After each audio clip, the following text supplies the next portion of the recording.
right, hello. Welcome to Adventures in Lollygagging. We are playing One Ring 2nd Edition tonight, continuing our Waking of Angmar campaign.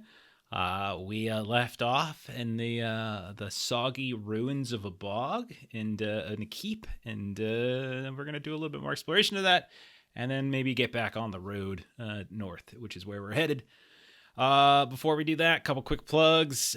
We've been playing a bunch of other games as well. You can find it over on our YouTube channel if you want to look for Adventures in Lollygagging over on YouTube. We have all sorts of stuff up there. Last night, the four of us were tired because we played like a really long game on Friday nights. We're not used to being up that late. We're very old. I think we figured it out. Like even the young ones on this screen are very old. As we were playing some 30. We were playing some Holler last night.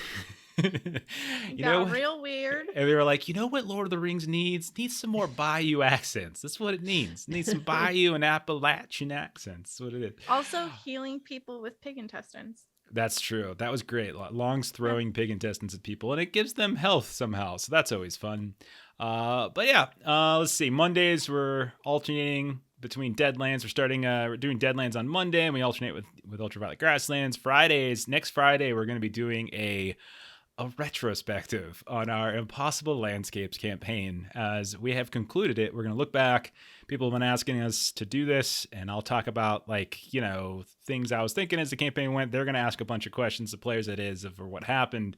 So that's going to be a lot of fun. And all right, I hesitate to say this, red side, best side, but there's never enough gagging going on. See, you can't use our name in jokes like that. It just sounds terrible. So yeah, Friday we're going to do like a little retrospective, and time permitting, we might do some character creation of our next game on Friday, which I think is going to be Traveler. I think that's what we decided on, which is we're going to space, and then back on Saturdays with One Ring 2nd Edition. Hey Raj, how's it going? Just getting started.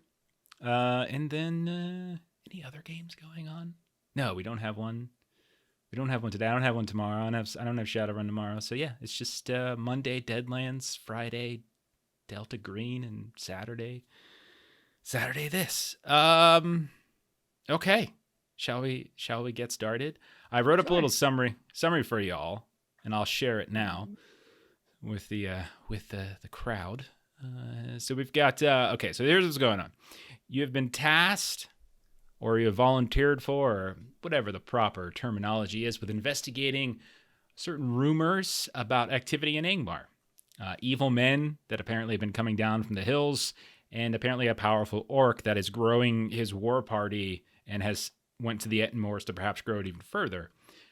You all, as an adventuring company, you have undertaken a journey. You're heading northward through the dark hills of Rudour, and your ultimate destination is the western slopes of Mount Graham, where you're supposed to meet or find a ranger named Marimben, who is known to hunt trolls near some kind of broken watchtower. On your journey along the road, when you were on the Great East Road, you made friends with a pair of dwarves named Thorvum and Thebe, who were looking to avenge some of their slain kin, looking to hunt down that very orc I mentioned, whose name we've learned is Rotag. So you made a plan to rendezvous with them at some point up in the north, if possible. We'll see. Let's see what else. Also, as you were traveling, and this is most recently, you came across a homestead in the Rudour Hills, where there was a pair of families that were occupying them. There's a fairly tense council that was led by the patriarch Nadil, and I think I would probably say that Gilly did most of the work, most of the talking, with and some drawing and stuff, but I think everybody else chipped in to some degree. Yeah, Renee was less than helpful in that process. Yes, she was very suspicious. They does not like rangers. No. So yeah, Patriarch Nadil, Matriarch Una, and you did actually learn some information about Lottie, who is the name of a leader of a large clan of hill folk, and is the same woman that you encountered, you presume, in the ruins of Fornost. She was the one that was carrying that really big black axe. She had the fire red hair, that kind of thing. You've also kind of learned a little bit about what she's been doing, and that's her and her clan of hill folk have been kind of scavenging the dark ruins of Rudour strongholds and elsewhere collecting artifacts of old and items of power that have long been left to history, and they're using those somehow to increase their strength. They have some sort of desire to retake their land or kind of regain some semblance of ownership of the area, whatever it might be. Now, you also learn that nearby this homestead, there was one such ruin that had remained unexplored by Lottie's people, and Nadil believed that his eldest son, Geldor, had gone there to find some kind of trophy that he can then offer to Lottie for some kind of entry into her clan, right? So he's like kind of doing the classic running away from home to join the army type of thing going on here. So you learn that the ruin rested in a fairly deep valley that was overrun by bog, and it is said that something lurks in the dark waters of this half-sunken stronghold. You learn that most treasure hunters don't return, and those few who have aren't really the same after that.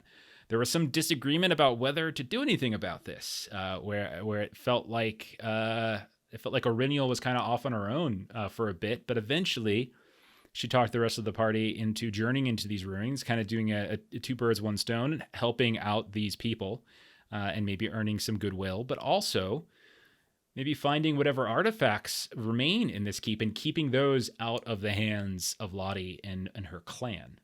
Keep our enemies weaker. Exactly. And along the way, the party, I think you left your ponies beat en route at the entrance to this long bog. You had some trouble as you were journeying through this place. I think at one point, everybody but Auriniel wanted to ruthlessly murder this large elk that had become stuck in the bog in the peat and was being like kind of devoured by these big old swarms of insects. But Auriniel managed to free it, get a little hope back. And eventually you found the ruins. And inside the ruins, you found this like shambling, preserved corpses of former treasure hunters, perhaps, that attacked you. But you managed to hold them back with fire, and you didn't kill them though. They got away. They escaped, and you all are now huddled in the central keep, atop the kind of these crumbled stone walls and such. We'll call it the second floor, as what we see on the screen right now is the top floor. I didn't do layers with this map, but you can see right now everyone's kind of on the screen there. We're a floor underneath that where there's basically the water level is where you're at, and these dark circles, dark pools of water are circling around you, and so that's where we're going to pick up right then and there. Any questions? Any confusions? I think we're good, right? I just think there was a theme to last session that I think Auriniel is a good person. I think that was the theme last session of like, let's go find lost teenagers and let's not kill the animal. It feels like that was the theme. Just at least my perspective on events. Sure. Anyway. Sure. You keep telling yourself that. Lily's a little depressed. So, Yeah. He's miserable. Wait. Gilly's depressed? Who's depressed? What? Gilly. Yeah, she's miserable. Oh, I thought you said he. I'm like, did we just learn something? No, I said she. Okay, my bad. I misheard. All right, let's get that up. And we are back in the keep. Now, this map isn't perfect to scale or anything like that, so don't feel as though, like, when we explore it, a lot of this is just, it's kind of abstracted, so this is not like a proper dungeon crawl. This is just sort of to give us some kind of perspective, so don't feel like you have to be perfect to it. I think this map is actually, I think this is a Tavern Tales map, is that we're using here. And it was close enough to what I wanted, which is like a sunken keep. So you all have just recently run these shambling corpses away from the area. And you're now like on top of these crumbled stones that are like peeking up almost like an island in this black water within the broken central keep of this larger stronghold. You're inside the main exterior walls. You know that there was a courtyard filled with black pools of water, and you're now here. What do you guys want to do? All right, guys. We got to remember the 3 Qs. Quickly, quietly, and queasure. Let's get it. Queasure? Wonderful advice. Give him a Benny. No, I think everyone should make a shadow resistance roll for that. Oh God, almost the Not opposite. again. Okay, all right. So, looking around. So again, don't go perfectly by what you see on the screen. So just it'll be close, but it's not quite the same. So you are underneath the floor that you all can visibly see. This is the same floor that Iriniel jumped to. Okay, so the one above, like the above you, that ceiling above is where Iriniel originally jumped when she jumped from like one of the walls onto this keep. And so it's like probably the second, like you're probably right now on like the sort of the ground floor area, like the first floor of the keep where she jumped into like the second floor. And you don't think there were any additional floors higher than that. But looking around, you do see there's some breaks in the walls. Some of these look like they were at one point doorways. You can see what looks like, soggy old like wooden furniture or doors that have slowly broken apart and have just kind of begun to sort of mix in with the black water. You see stone as well. You can see that there's a variety of like these kind of strange kind of black roots or tendrils from some kind of sort of subaquatic like plant that's kind of growing up the sides of the walls here and there, like a moss or some kind of vines. But you can see that there are ways to leave this room and go deeper into the keep. I'll go ahead and lead the way. Renee will follow right behind. Okay. All right. So we'll say, kind of get an idea for that. We're kind of do this almost like Pathfinder 2e style. So as you guys are exploring, like, what are you doing? Like, as you explore this area, like, what is everyone like looking forward doing? Like, what's the main thing they're focusing on as you're exploring the keep?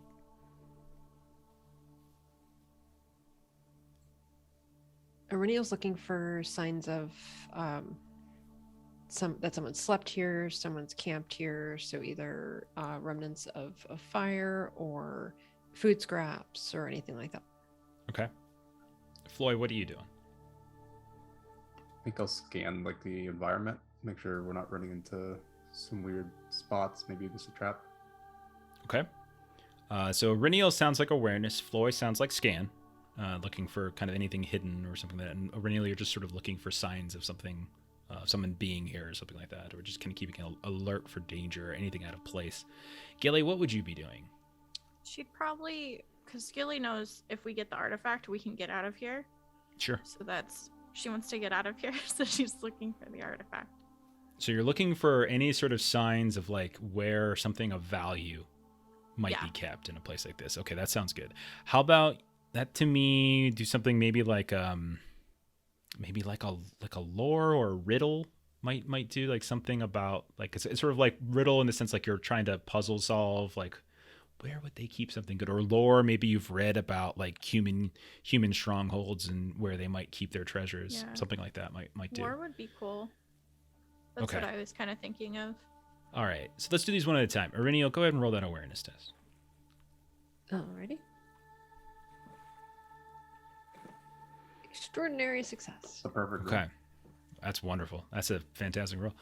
So you do in fact notice what looks like as you're moving from room to room within this keep, and most of you are kind of waiting. Like Gilly, you're probably the one struggling the most, as you are the other shortest. So at times you probably have to actually outright swim here and there as you're sloshing through, and occasionally you can feel the hard stone beneath you.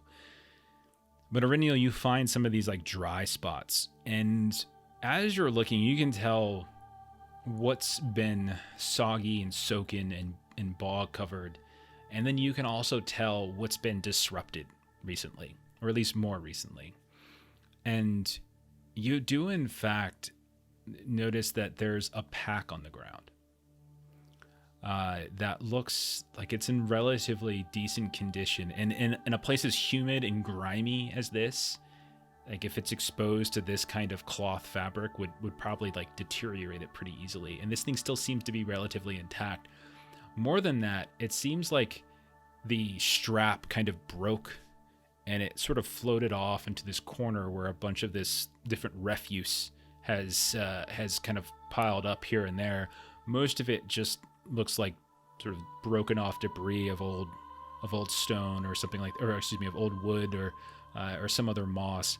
But this pack is amongst it, and you can see like the acidity of some of the waters have likely kind of worn away at some of it, but it's still intact.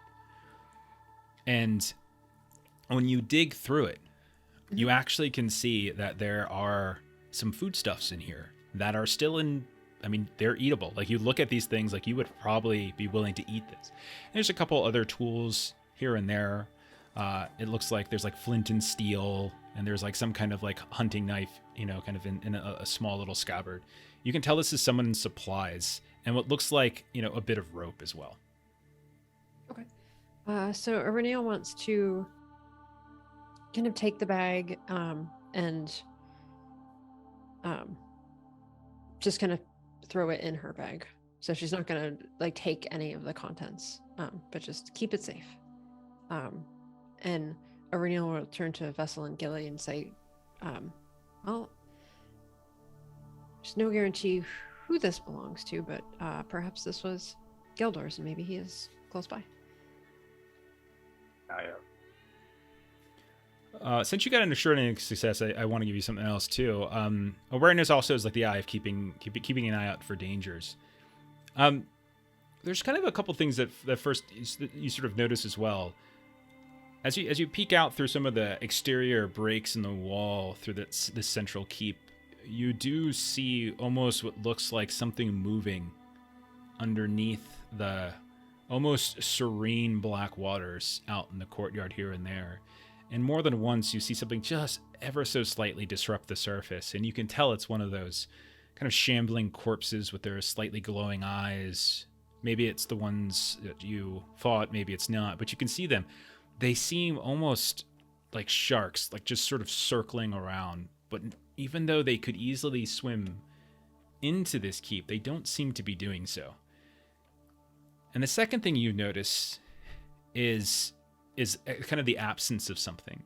Like, for the past day, as you've traveled across this bog and you arrived at this ruin, you all have been essentially assaulted by insect swarms. And you even saved the elk from those massive, voracious, whatever they were, locusts or something like that. They were just kind of eating away at their wounds. You suddenly realize it's extraordinarily quiet inside this keep. You hear no insects. You look around and you don't see any signs of them crawling on anything. You don't see anything on the refuse pile. You see nothing on the vines and the mildew growing and seeping between the stone blocks. Nothing. And there's none on you either. So Aurelian is just gonna, kind of quietly, just sort of like, almost snap, but like not making noise, just to kind of get their attention, and just kind of point into the water, kind of how many she saw, and just kind of whisper, I'm a little concerned about what they're waiting for. If they're waiting for more numbers, or maybe a bigger one of them. Yeah, let's not. We should hurry. Okay, so let's scoot over to Floyd then. Floyd, make your scan roll.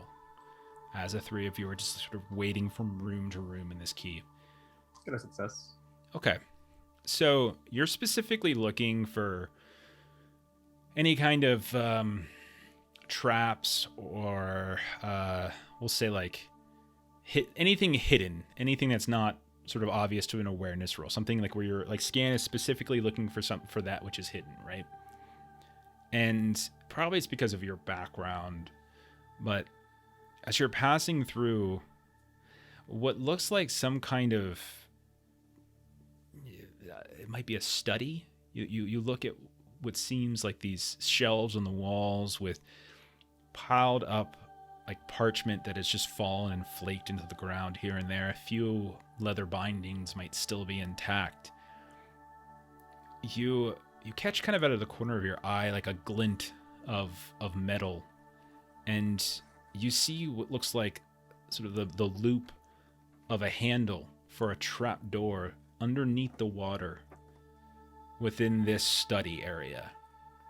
And it looks to you like there was likely something over top of it, as you can see what looks like the sort of the residue of some kind of fabric. Maybe there was a rug or something pulled over top of it, and it's long since been eaten away at by the acid of the bog.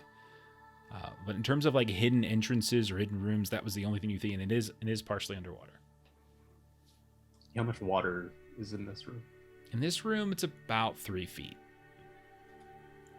You would conclude that more than likely, that means that, you know, wherever that goes is likely underwater as well. What kind of door is it? It just looks like a trap door, like a square. Any of you could fit into it. You can see that it's kind of swollen from the water that's been soaking on it, and you can see there's like these rusted metal bands that have kind of been eaten away at by time. To open it, you would probably need some sort of like either a clever plan or just a pure athletics roll or something like that to rip it open. Yeah, I was imagining if it was possible to just like slam on it so it just breaks open.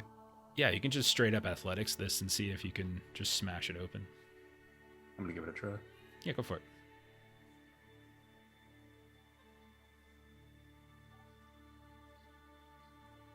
Success. Okay, so as the three of you are in this study area, Floy you see him drift off, kind of half waiting, half walking over into the corner where he's trying to like dig away at something sloshing around in this horrible water, and you can kind of feel the grime on your skins, and he's just kind of ripping away out of it. And eventually you hear just like with a big dwarven as like this big old plank of wood just flies up into the air as you yank the thing clear off its hinges. Can I see anything in there? It is pitch black. Gilly, go ahead and roll your lore test now. Oh god. Do we have any dice left, Melissa? I That's a don't great believe question. so. I will check them. Okay. 1 left. 1 left. Okay. 1. Yep. And don't forget to refresh your fellowship points, by the way. I think we start every session at 5 or 6. 6. 6. Yeah, 6. we should be at yes, 6. because of your fellowship phase undertaking. Yep. And Gilly's bonus and etc. Success. Okay, so you live with humans. You're a Bree hobbit, so humans are not these kind of strange beings. And while Bree itself doesn't have any like masterful old legendary keeps or castles or anything like that, I mean, there's plenty of places where monies are kept or people try to store away or hide their valuables. There's just a tendency for it. But you've done plenty of reading, and maybe you certainly can't identify who specifically owned this keep. But you would hazard the guess that there's likely one of 2 places where you might find something of extreme value. One might be in like the Lord's chambers, right? Whoever owned the keep, right? And that, so they might have kept something of great value specifically with close to their possession. And you also have heard that likely there are certain secure vaults for riches kept in the lower levels of the keep as well. Perhaps some kind of reinforced cellar, perhaps some kind of hidden compartment, things like that. What does this room look like that we're actually in?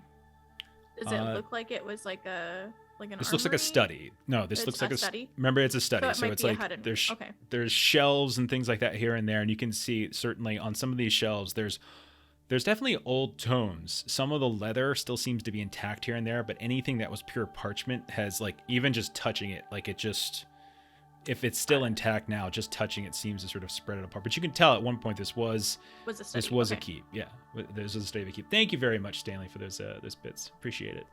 3 more. Thank you. Melissa's got it, I think. Yeah. Yeah, Gilly will relay that. She'll be like, Floy, there's a good chance that's where your treasure would be. Yeah, mid-sentence, you see me already like half undonning my armor. Okay. Thank you, an anonymous cheer. We got more, Melissa. Thank you very much. So we've got Thank you. 7 now. Oh goodness. You. And don't forget, you spend 100 one bit. 100 of those to get a D6. You can spend like, I think, was it 500 of those to gain favored. Oh my Steven, goodness. you beautiful, beautiful man. And what's great about that is people believe me when I say that, because you're not currently on the stream to disprove that statement. I'm just kidding. Just kidding. You are taxing my math skills here. Going too Steven far. should come play. Do you guys think Steven should should come just- play with us? I think Steven should come play One Ring with us. He's got to be an elf. I think so too. We don't have an elf. Yeah. We do need somebody to play an elf. Okay. All right. You have a face for radio. Okay. All right. So Floy is taking his armor off. What kind of armor do you have again? You have fairly heavy armor, don't you? Yeah, baby mill. Yeah, he's okay. All right. If you just hold the light up so I know where to come back. That's Gilly's job. Gilly's in charge Okay. of lighting. Should we tie you? Should I just stick my hook in you? So we have a way to pull you up, or you can In tie, or around? Yeah, make an attack roll. or like He's got his armor off. It's the perfect mean- time. I mean to your belt or something. Yeah. Tie me up. Okay, so Gilly, while he's phrasing again, is taking off out of her pack her hook and rope so she can tie it around Vessel. Okay. And she gives the other side to Renial, because strength is. I'll help, but maybe you should be able to pull him up. Too Old to Twitch, thank you so much. Speaking of faces for radio, I don't know what that means. I've never seen Too Old to Twitch's face, but thank you so much. I just do random transitions like that. So that's another 5. Melissa, add them to the list. Yep. You guys are gonna live forever. No possible way. That's this because goes they wrong. know we're about to die. They're like, Yeah. they Well, I We mean, have to like hold our breath in this water. That There's is some hints here. dangerous. What's they going just on, know that's for us sure. in swimming. Yeah. Like, Too old thankfully, to cheer. Derek's not here. That's okay. That's good. Okay, so you have created a lifeline essentially for Floy, and Floy Yeah. is going to go swimming down into this dark water. Okay. Yep. Okay. This show's too good to end with a TPK, but I'm still here. If there's a TPK, you still got me, Steven. Okay. It's not like that's true. Okay. You We got backups. All right, so Gilly has already described what she's doing. Floyd's taking it. So Floyd's you're getting ready to go for a swim. Irenial, you're going to try to help sturdy him. Or excuse me, Gilly, you're going to try to help sturdy him. Irenial, what are you doing in the process? I am helping Gilly help. Okay, so the sturdy two him. of you are holding. Yeah. Okay. Yeah. Because Gilly also needs to hold the light. Okay. Okay, so Gilly, you're going to hold a light, and you have a lantern of some kind, right? Yeah, I have a lantern. Okay, so you can almost So like I'm- dip a little bit into the water and keep it closed, but you have to be Yeah. careful as not to completely submerge it or something like that. But you might be able to get a little bit of it down into the water. Yeah. Okay, here's what we'll say, Floy. I want you to roll an athletics test, but we'll take a bonus die from the help of the line. This is for swimming, and then so you get that from Irenial. You get your bonus die from Irenial holding the line. So go ahead and do that. I'll go ahead and just spend 5 to get a favored. Okay. Perfect. Okay, so we're down from 6 to Yes. 5. Yes. Spend 5 or spend the fellowship? He said 5. Do it, Floyd. It's fine. I'm doing it. Okay. Great success. Like a beautiful fish, bearded and somewhat rotund, you dive into this black dark water and off of like the ledge of a window cut out where formerly stained glass is bringing very limited light from outside because again everything's kind of this dark overcast, and you splash down in almost no splash at all. That's how good of a dive it is. Then as you start swimming further down, roll a scan test, and I'll say take a bonus die for this from Gilly holding the light down there and giving you a little bit of room. Oh, Octavia, I remember her. Success. Okay. So as you're swimming down here, you notice that, first of all, this room is filled with debris kind of floating about here and there. Like, so you're like bumping into things as you swim. So some of it is like just sort of floating like sunken, almost deteriorating wood that the minute you just bump into it, it kind of just breaks apart into pieces. Others, it seems to be more like these old kind of cloth or tapestries or some kind that are just sort of flimsy as you swim through them. Others, it looks like these dark kind of black roots of some kind of plant like arcing through here and there. And as you get down and you hit the floor, you realize that in the bottom of the floor here, there's this huge cavernous opening where the floor has just disappeared. And like you're reaching around and you can feel the stone for a bit, and then you just feel kind of like the broken edges of certain stone boards, or stone blocks, excuse me. And then there's just this massive dark abyss below. And you notice that like there doesn't seem to be any like doors coming or going into this room here or there. But you do see what looks like a not insignificant number of like floating chests that are in this room. Like these big swollen chests of like some kind of dark wood. It's hard to really get colors when you're down here, but yeah. And then you have something goes even deeper. What would you like to do? I'm gonna just grab on to a couple of these chests and then yank on the rope to get pulled back up. Okay. So maybe are you just gonna you take a couple, you bring them up, hand them off to Rennie, you'll come back down, get a couple more here and there. Floy, during one of these trips down back in, you see a light suddenly begin to sort of flicker and emerge within that broken floor abyss area. And you see the most beautiful creature you have ever seen. What is the most beautiful thing Floyd would... What would Floyd consider beautiful? Female dwarf, of course. Okay. Beautiful braided beard. You see her down there, and you can see her just kind of like this glowing figure of a female dwarf, the most handsome form you could possibly imagine. Beautiful braided mutton chops dangling down with some kind of glowing gem kind of beating and adorning the beard. Hair slicked back and tight, weaving in this complex braid, drooping down behind her, almost kind of flailing out to either sides like a jellyfish or something, and its tentacles just sort of flopping back. And she's just swimming past, and she just rotates at one point, and you see her just look up at you, and she just sort of smiles and kind of just waves, and then swims back down. And I'll slowly swim towards her. Okay. So you continue and you swim, and you descend down into that broken floor area below this whatever vault this might have been, and you can't see any signs down here as you descend.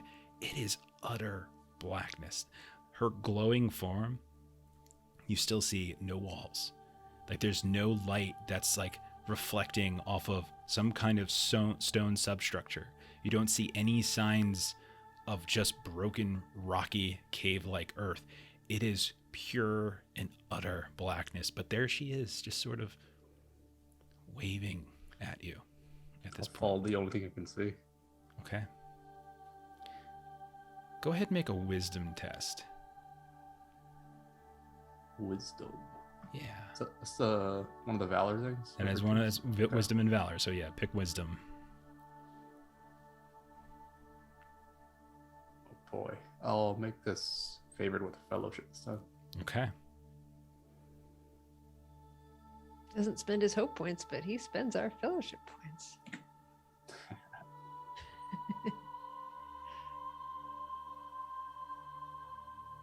Come on, get up. Yes. Ooh. You've gone to a point where you can almost feel the tug now of the rope. You're that deep. Irenial, you're out of rope as well. You feel it kind of pulling you down into the water as well. It's at that point, Floy, that the light just flickers out. And you're just surrounded by utter blackness. And then, one after the other, these eyes begin to open in this utter blackness. These remorseless, horrible, alien-like eyes. First 2, then 6, then 7, and they kind of give off this ambient glow. And you see that, like, as they begin to open, there's this form that they seem to be embedded in, this almost sort of amorphous, amoeba-like, blob-like shape. But you see, like, this strange, like, arcing claw coming out, like, at the end of a tentacle, and it's whoosh, woofing in your direction. Okay, since you passed your wisdom, what we're gonna do is we'll dive into initiative. So we're basically gonna we'll go through the process. We won't do a proper initiative until everyone's in, but between the two of them, we'll do this. So you have to decide what you want to do. Just so this is like opening volley territory. You don't really have anything on you. You took your armor off.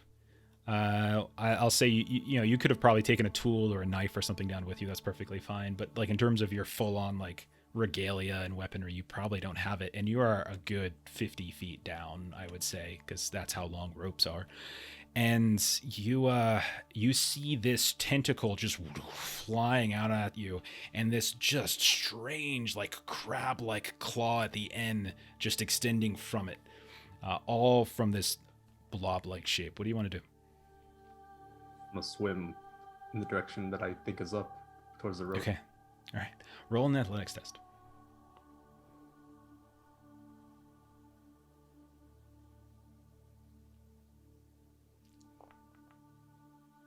Okay. I failed.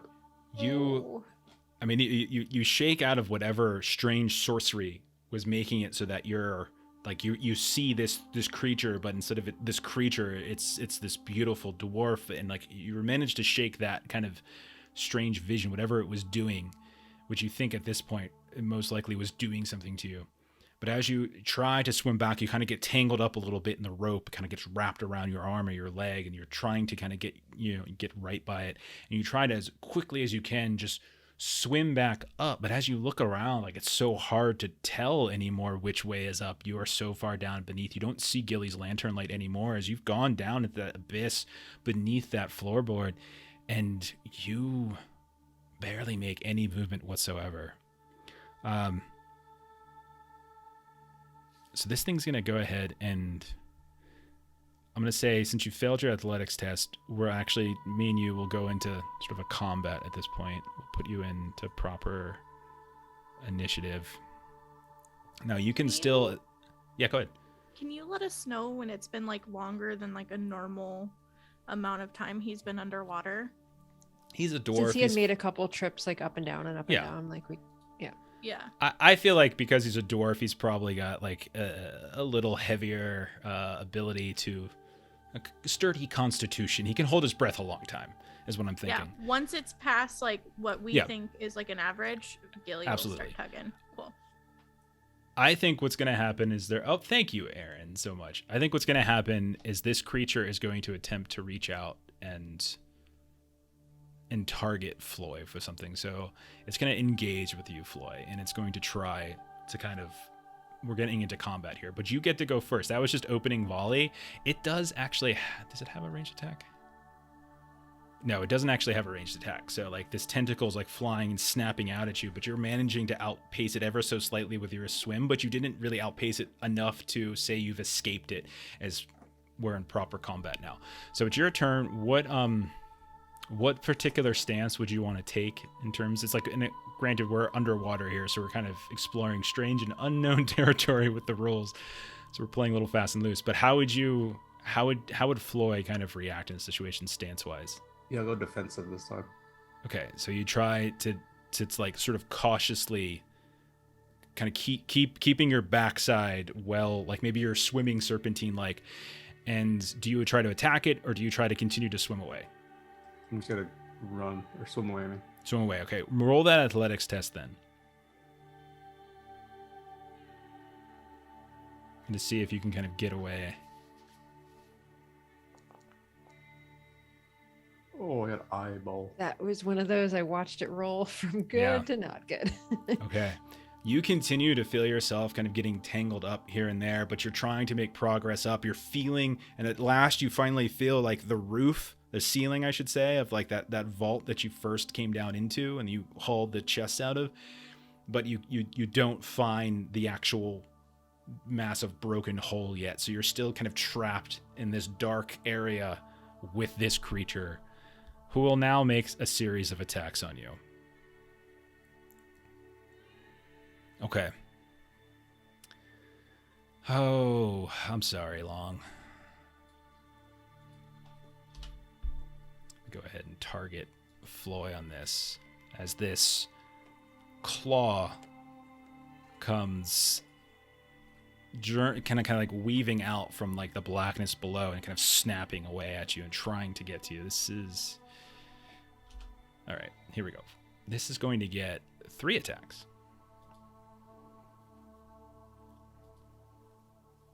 And you put yourself in defensive, right? Okay. Mm-hmm. So this claw comes lipping, like just sweeping out at you from the darkness. And it's at that point you just feel a sudden tug right on the rope from a Renial above. And you just kind of let yourself get pulled a little bit. And that's when that claw tentacle just smashes against the underside of the floor, right where you just were a moment ago, if not for that small tug. It's going to get another attack, though, as it continues. And you see a second tentacle just hurtling up from the darkness below. And did you take your armor off? Yeah. So you unequipped your armor? Okay. All right. And the second one, same thing, as you're just kind of weaving back and forth, and now a second tentacle. Then you see the full breath of this creature just try to kind of ram with his blob-like body, all of those dozens of remorseless eyes just following up and trying to smash you into the, like, kind of crush you against the undercarriage of this floor. And I will attempt to, this is its third attack. Oh my God, I rolled like crap. Nice. Oh my goodness. Wow. Yeah. So I've missed all my attacks as you're just kind of sweeping around. Okay, at this point, though, the two of you up top, you feel strange things happening now with the ropes. Something's going on. He's like tugging on it. It's kind of moving all strangely. You don't know the nature of his trouble, but you realize now that he's likely in trouble. And I'll go ahead and I'll add the two of you to the initiative order at this point as well. Aureliel's going to look over at Gilly and just say, like, I mean, he's been making short runs to bring some of these chests up, but he must have some big treasure down there that he's bringing up. Okay. Yeah. And do you think maybe, because I imagine Gilly's like leaning over and she's got her hand kind of on the rope, but she's not really holding it too tightly to feel if he tugs. And she's got the lantern. Is the water starting to churn a lot? No, they are a full extra floor. Oh, a whole extra flow below. He swam down in the abyss and he failed both his swim tests to make it back up through it. So they're still way down in that dark abyss. Like he's literally like 40, 50 feet below you. Maybe not that far. That's probably excessive. Maybe like 30 feet or so as he's down the whole floor underneath you. Okay. So the three of you are up. You can go ahead and place yourselves in whatever stance you want. We're going to still try to maintain some semblance of structure here, but like this is more going to be like, that'll only happen if attacks are happening. Otherwise, just say what you want to do, and we'll figure out how it works. So Okay, Yeah, so go now ahead. that the rope, they're getting some movement on the rope, Mhm. then Aurelian will start to pull and Okay. rail the rope up. Let's say, how about this? Roll a athletics test, and if you're successful, you'll give him a bonus die on his athletics test. And for every additional success die you get on top of that, he'll get an extra bonus die. Okay. So the better you Cool. do on this, the better your assistance to him will be, as you're just trying to, at this point, just pull him like crazy. Go ahead and roll it. Don't worry about being in perfect order. Again, we're kind of blending combat and skill endeavor sort of Sure. together here. So I'm going to go ahead and take 2 of our wonderful extra d6s because I already have it at favored. Okay, go for it. Long, I can't believe I missed you with all 3 of my attacks. I'm so sad. Yeah, I can't either. Extraordinary success of a Holy. 32. Okay. So it's the 2 extra 6s, Jeff. Yeah. Yep. I don't like that at all. I disagree with everything here. So it's total. So what? She gets what? So was it 4, Ashley? So it would be 4 extra die she gets, or We said. What do you mean? she got a success. She got a success on the roll, and then she got how many extra 6s on top of it? 2 extra 6s. So he'll get 3 bonus die in his athletics Yep. test to try to roll out of that. Okay. All right. So then, Gilly, what would you like to do?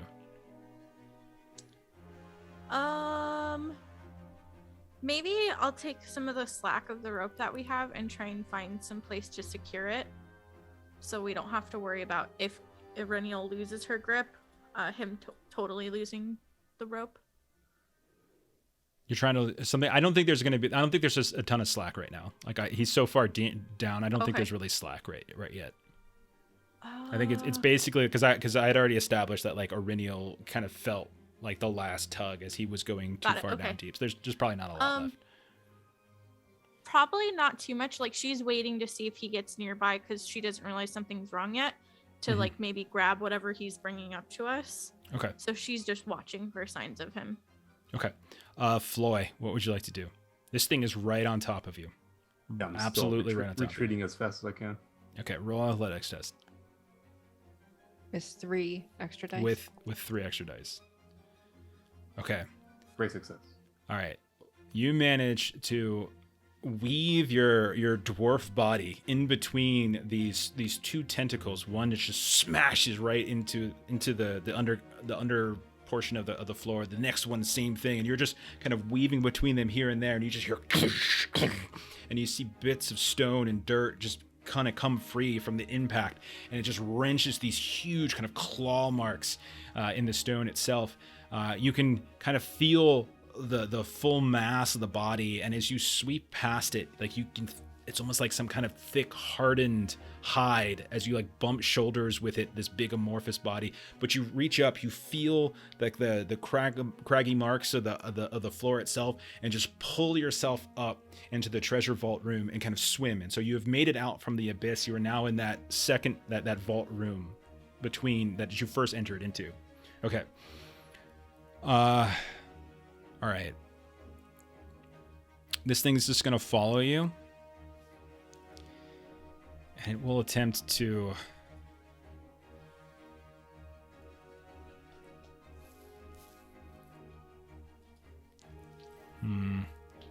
Oh man, you know what?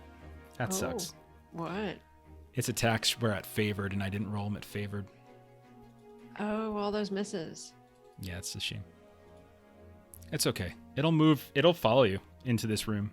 The hole in the floor is big enough, and you see its body just kind of contort and squish, and it just pops out into the black room itself, and you're just kind of floating around. This thing seems to have no issues whatsoever moving about within the water. It moves with great speed, great efficiency, and now you see like the full mass of it as it kind of squeezes down into the hole and then kind of almost takes up the entirety of this vault room as it just kind of expands at this point too. I'm gonna take a couple shots at you again. All right. I'm You only put me gonna in the defensive. I can't change it for some reason. yeah, I can get you. You want to be in defensive, you said? Yeah. Gotcha. That's interesting. I can't do it either. I think we need to have an enemy to be able to click on to change our stance. There you go. There's the enemy right in front of you. No, Oh, I still no. can't do it. That's weird. I still can't get you. I'm what's that going on here? I still can't change your. Let me see if I can do it from the screen. I still can't change it. So basically, it's just I lose a bonus die. So we know what the effect is. So Okay. I'll give myself a manual penalty. Okay. Wait, why is it so big? Because it's huge. It's gigantic. Right? My all right. gosh. It's enormous. This is what is called a nameless thing. There's a nameless thing creator within the Watcher in the Water outside of Moya. This is one of those. Okay, so I got a penalty die, but I do get to roll favored. So let me do it this time. And it didn't roll. There it goes. Being a little squirrel. Oh my god. But you Eve. Oh, it What's did up? roll favor. I did roll favor. Don't worry, I get 3 attacks with this guy. It's fine. Second tentacle, still with a penalty die. This guy is, oh my god, automatic failure. This is ridiculous. And then once again, it's Wow. going to try to take its body and smash you against the walls of this thing. Still with a penalty die, still favored. Oh my gosh. Nameless. There's This thing's a just- piece of crap. Oh my god! As you just, yeah, you're still just managing to contort yourself. Like you're weaving in and out of all the different debris down here, and you see the claw tentacle just like shoot out from its body, and you can see it just try to snap on top of you. But like just at the perfect time, like fate intercedes as this old waterlogged piece of shelf just kind of flies past and takes the brunt as the snapping claw comes down and rips it in half, and you're like, that could have been my spine, and yeah, that'll be that. We'll go to the next round then. Arenial and Gilly. As you look down into the water, you see Floy is like kind of swimming about strangely here and there. You see he's kind of like rushing, and there's something glowing down there now that you look down there. Like this sort of very, very faint glow. But it is... You're kind of uncertain, like what's going on with him, because when you look at it, when you see it, it just looks like this beautiful, benign, wonderful creature. What does Arenial see when she looks down into this dark vault? What would Arenial, like a creature that Arenial would consider just absolutely beautiful? It could be a person, could be an animal, whatever. Yeah, the first thing that popped in my mind, because we kind of just saw one recently, was sort of like just a big majestic like elk, just sort of standing, sunlight on it, just It's the most bizarre thing to see. yeah.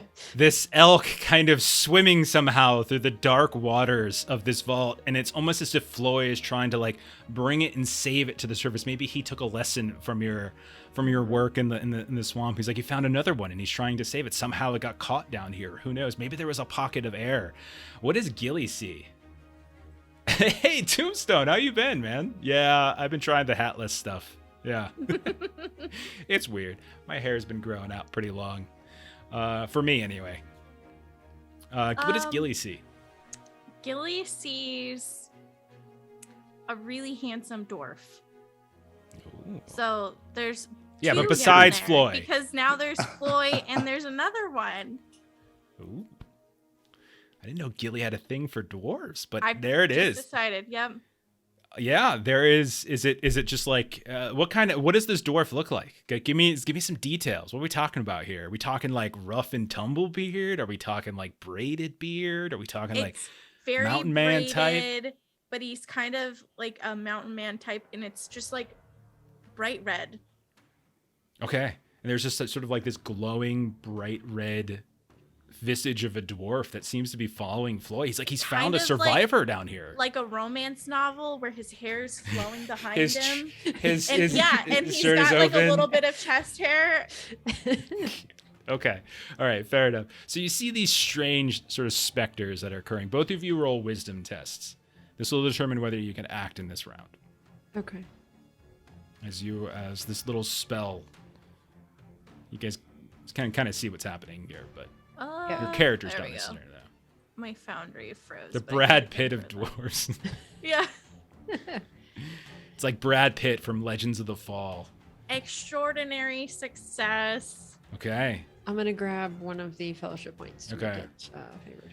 Gilly, you look down and you're like you do a double take and you're like my stars for a second, and then you realize as you shake your head that the kind of the blue waviness of this monstrous beard, like you look at it now and it's just these long kind of flowing tentacles here and there, and these eyes, these giant glowing eyes are suddenly beginning to pop up around you, like they're just sort of bubbling up in the darkness, and you're just like terrified and horrified all at the same time, as it seems like Floy is desperately trying to swim from this thing. Whereas Aurenial, you're just kind of lost in this momentary like hypnosis, as you're just like the majesty of it all, and like a little bit of pride, like, all right, I'm impacting Floy. Floy is trying to help this poor innocent creature, and it's so majestic. So Renil, you will not be able to act in this round, but Gilly and Floy, what would you like to do? We've been doing it Gilly first. We've been kind of playing fast and loose here. So Gilly, if you want to go first to do something that you think could help Floy escape, go right ahead. So she's gonna grab onto the rope. Pure I'm gonna spend a fellowship to get favored, because it's an athletics test, correct? Okay. It's an athletics test for him. And what are you trying to do? Are you trying to like pull up on I'm the gonna rope? grab the rope and try. It'll and be pull on athletics. Yeah. Okay, Athletics. It's just pure And strength. then 2 dice, please. We're down to 3 fellowship. After I just used spent one. it, you used one? Okay, yeah. I used one and then you used one. Got it. Cool. And how many dice did you use? Failed, Reniel. 2, please. Okay. Reniel, such a tree hugger, you know? Just Success. okay. It's a good thing you ruled that at favored, because that one wasn't looking good for you. No, it was Okay. not. Floy, you'll have 1 bonus die from Gilly to help you try to get out of this vault, to swim through the debris away from this thing and up through the vault, and you assume to safety. Oh, so Sweetgrass. Aurenial, why are you not pulling on the rope? You just look over and she's just like, her head's just sort of staring down. So majestic. So I know he's handsome, but we should. That's not what that is. And yeah. All right, Floy, athletics test to get out of this room. All right.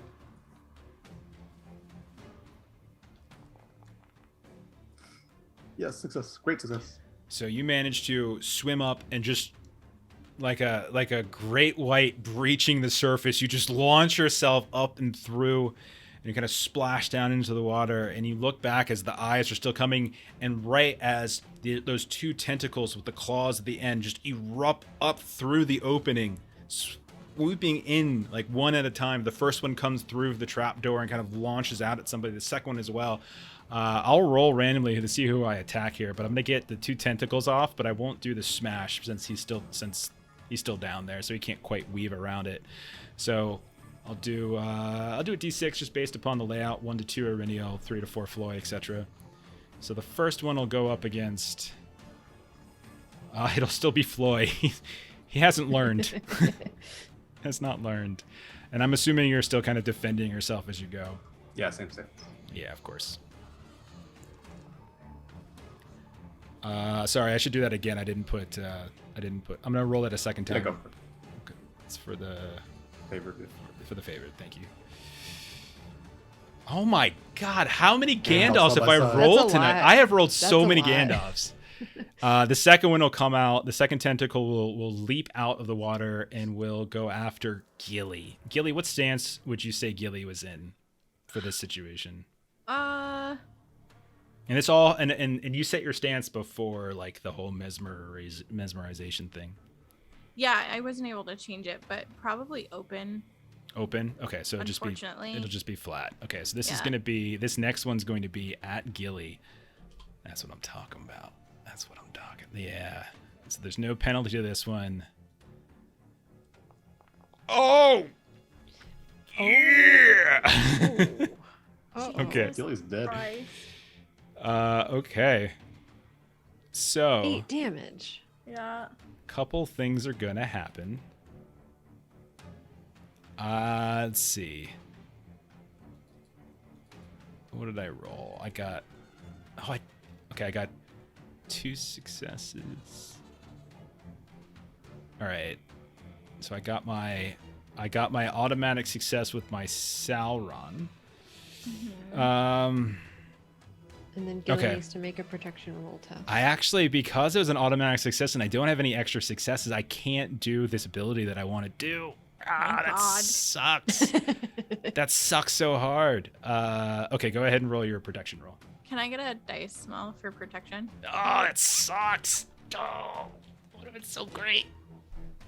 So sad. All right. You managed to avoid injury from the piercing blow, but you still take that 8 points of damage as this tentacle, like, you probably weren't even expecting it. You saw the creature, you know it's terrible, but you had no idea that this thing was going to be so precise. And as you're still kind of there pulling on the rope, as Floyd comes leaping out, you kind of, almost your head sort of turns to watch him. And it's that little moment of kind of turning that just leaves the tiny bit of opening up. Okay. What do you all want to do this What round? does Auriniel see at this point? Auriniel, Still- you can roll another wisdom test at the start of this round. Yes, you can get, of course, Steven. Yes, please give bits to the monster, please. All right, I'm going to take 5 to do this at favored. Okay.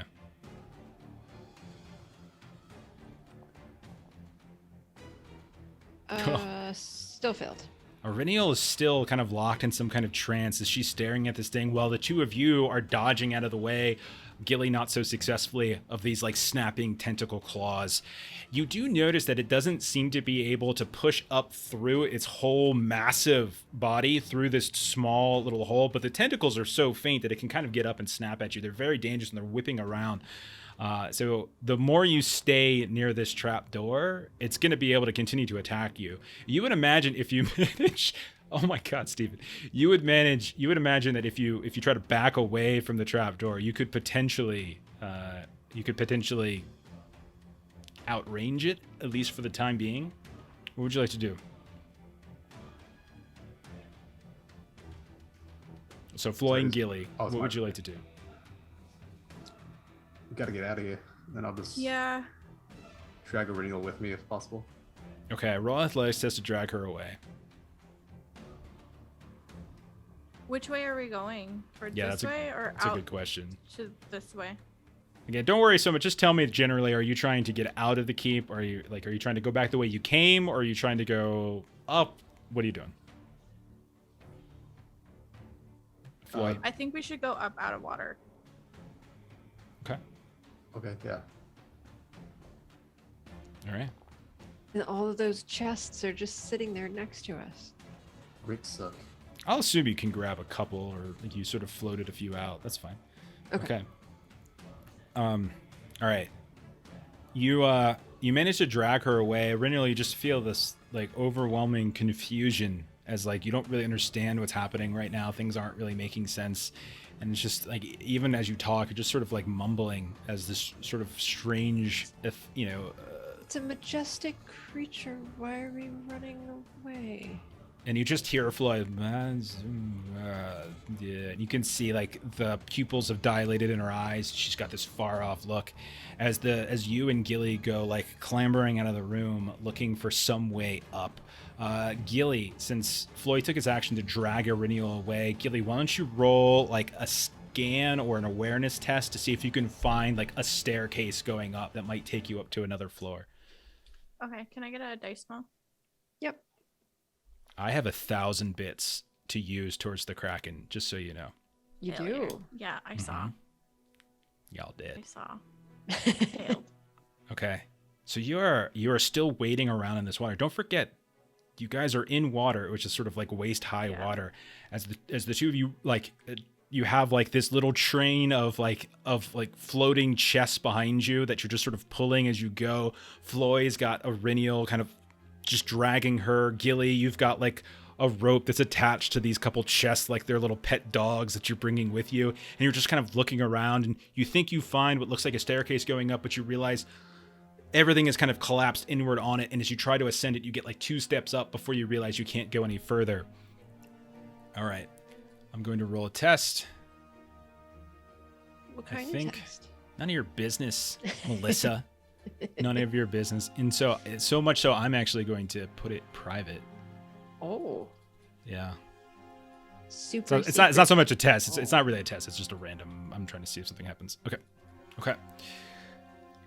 So Gilly, Floy, you hear the sounds of crashing and crumbling. You look and you can see back the way you came, towards where that study was.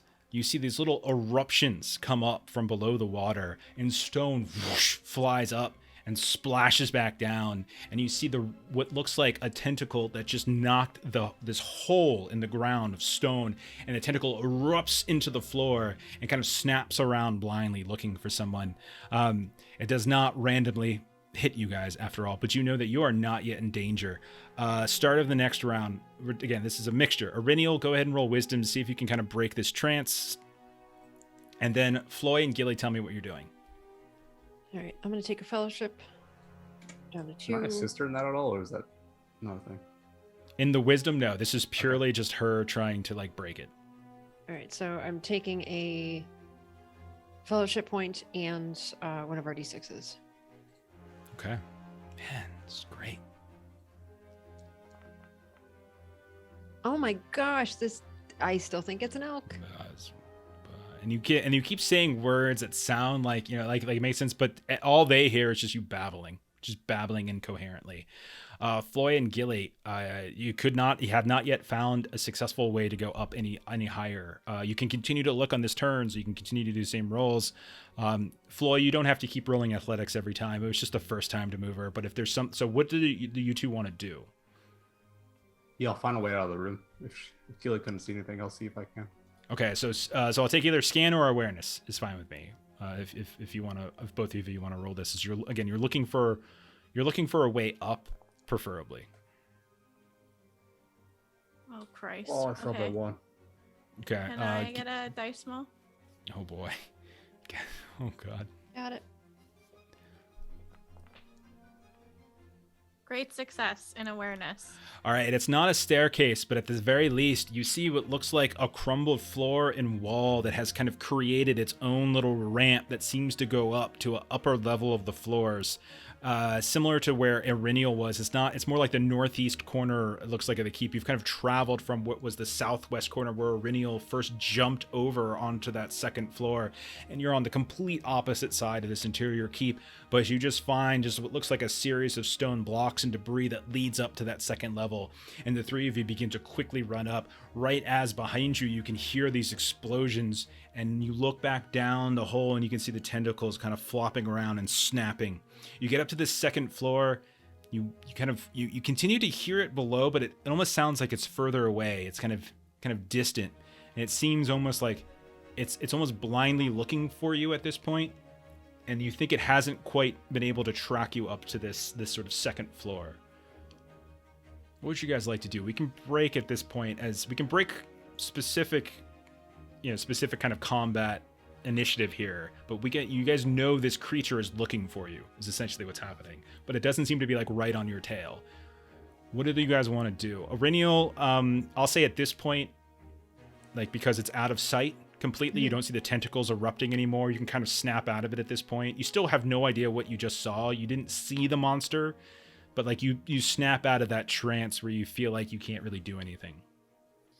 And Irinial just sort of looks down, and like she's still like holding the rope that like Floy is connected to, and she's like got a chest in her hand, and she's like, how did I get here?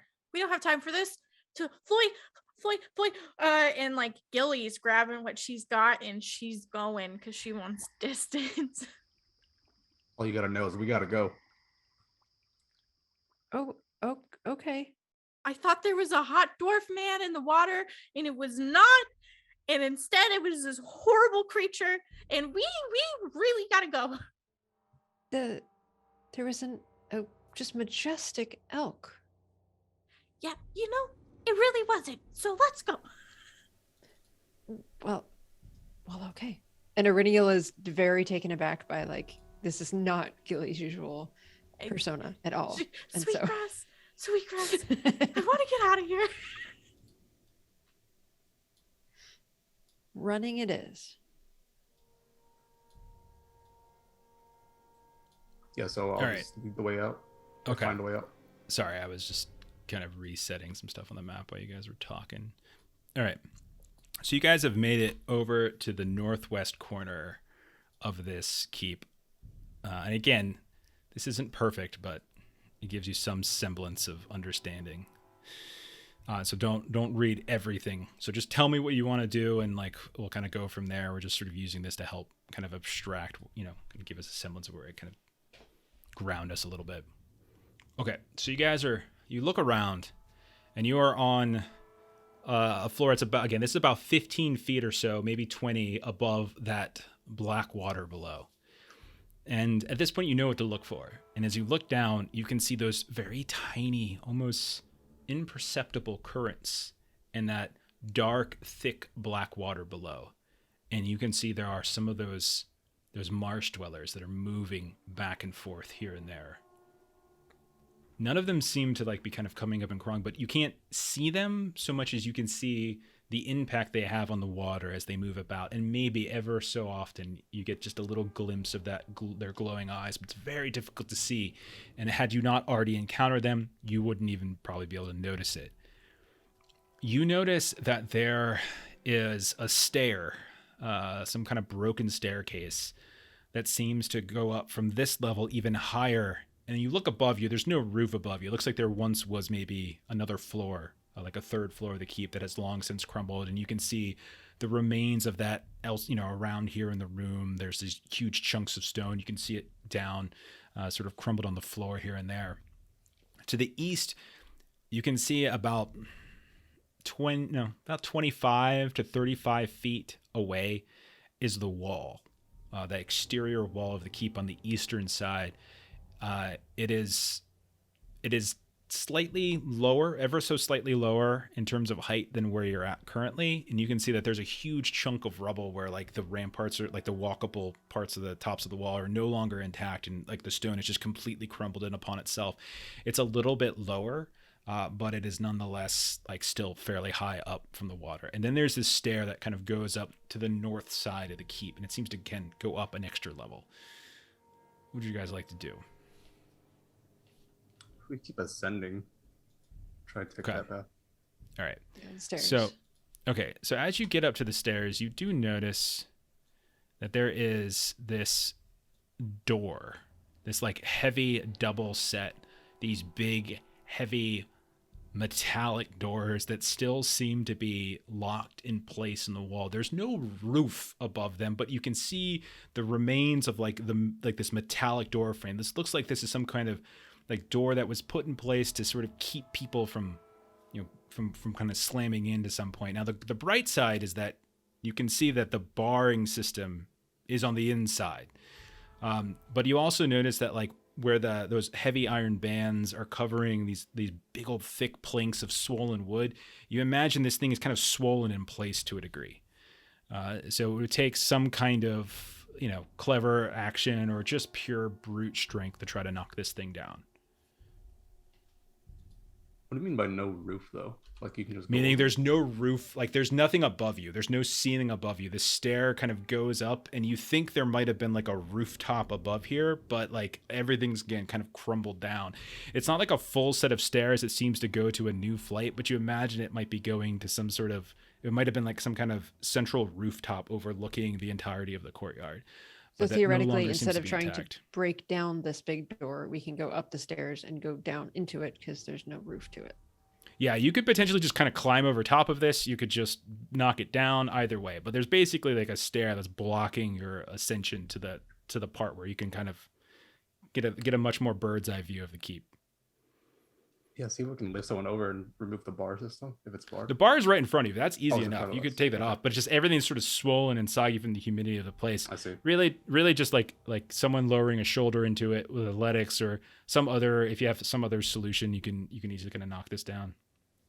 And you still can hear these distant as something's looking for you.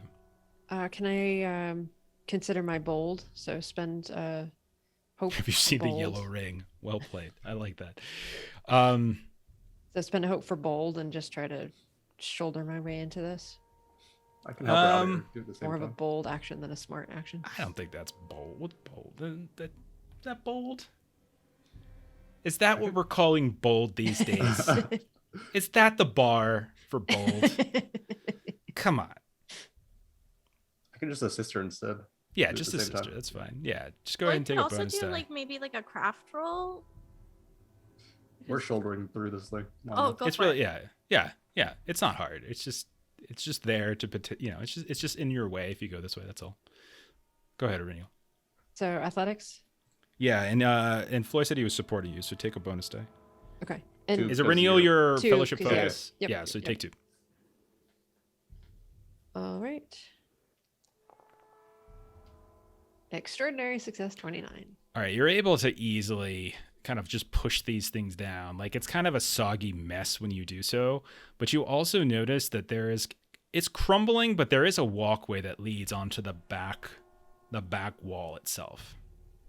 So you can see as you kind of emerge from the door, you've like kind of reached what looks like the back wall, but behind it, and this is not seen by the because it's like where all that shadow is on the map. The hills have just kind of encroached upon it, as if the earth itself is just trying to swallow this place whole, as if like the hills are just squeezing down in on it, and like the bog itself is just sort of stomach acid, just picking apart all of the remnants of this structure. So there's really no clear path. Just like you can't just like you wherever that who knows where this hill might take you if you were to try to climb it. But you could also head eastward to what looks like the like ruins of some kind of tower, and then there's like kind of a westward trek as well. So you can basically east or west.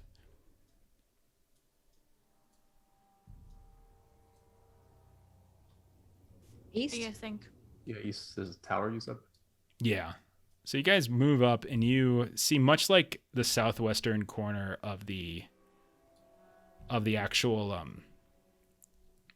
tower, you can see what looks like some kind of former defense tower of some kind. Likely there was, this was sort of a place where it was just sort of defending from potential attacks coming from the eastern edges.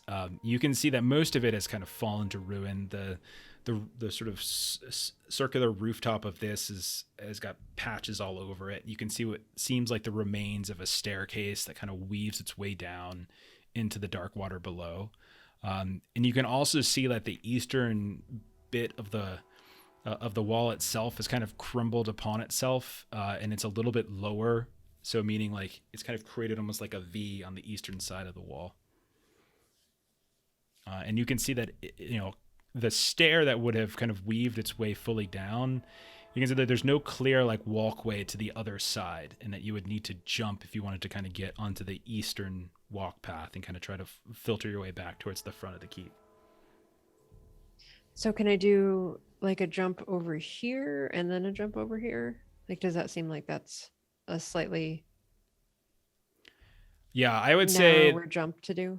Yeah, I would say if you tried to just do, like if you tried to just do a jump from like where Floy is standing, I would say that you'd probably take a penalty die because it's so. But if you went kind of like hopped across, it would just be a straight athletics test, and then tried to use some of that crumbled V shape in the tower to kind of almost like shimmy and like Spider-Man scale across, as opposed to just pure leaping. I will warn you that failed rolls on this will result in you falling into the black water below. That has happened before. Mm-hmm. Yes. Yeah, so I think I want to go here and do this little jump here. I don't know what here meant. Sorry, I don't always have the the, map up. Sorry. So a little bit up and then to the right where it's a smaller jump, and then come back around kind of in a clockwise direction. All right. So yeah, all you're doing is making an athletics test and doing like a jump / kind of scale along the wall. So go ahead and make a standard athletics test to do that. Okay. I'm gonna take a dice. Athletics dice. You did not count roll. Steven's donation towards No, your I did total, not. I hope. Okay, that's No, I mine. did not. Success. Okay. Which means, so that means that I end up here. Okay, Aurinial, you make it Nope. across. Stop saying here. 'Cause Sorry, we don't I know- was going No. over this way. I'm going No, clockwise. you make it here. We're Okay. not doing multiple rolls. One roll will Okay. get you to the other side. Okay. You make it, so you watch as Aurinial like gently hops over to the crumbling stone in the northeastern side of the tower, and you see her just kind of use the kind of crumbled V in the wall as a way to kind of sturdy herself as she kind of gingerly steps from one exposed edifice to another, and then hops over to the southern side of the wall itself. Floy and Gilly, what are you doing? Any way you can help us over? Floyd, do you still have the rope like wrapped around you as we've been running this whole time? Yeah, we've been running. I've just got a rope on me. Yeah. You look back, it wasn't the rope. He's just got a tentacle claw impaled in his belly. And it's like, oh, I've been dead the whole time. And then he attacks you. He's on my side now. If you still have the rope wrapped around you, you can throw it over to me. Toss it and try to follow the path. You made it over. Okay.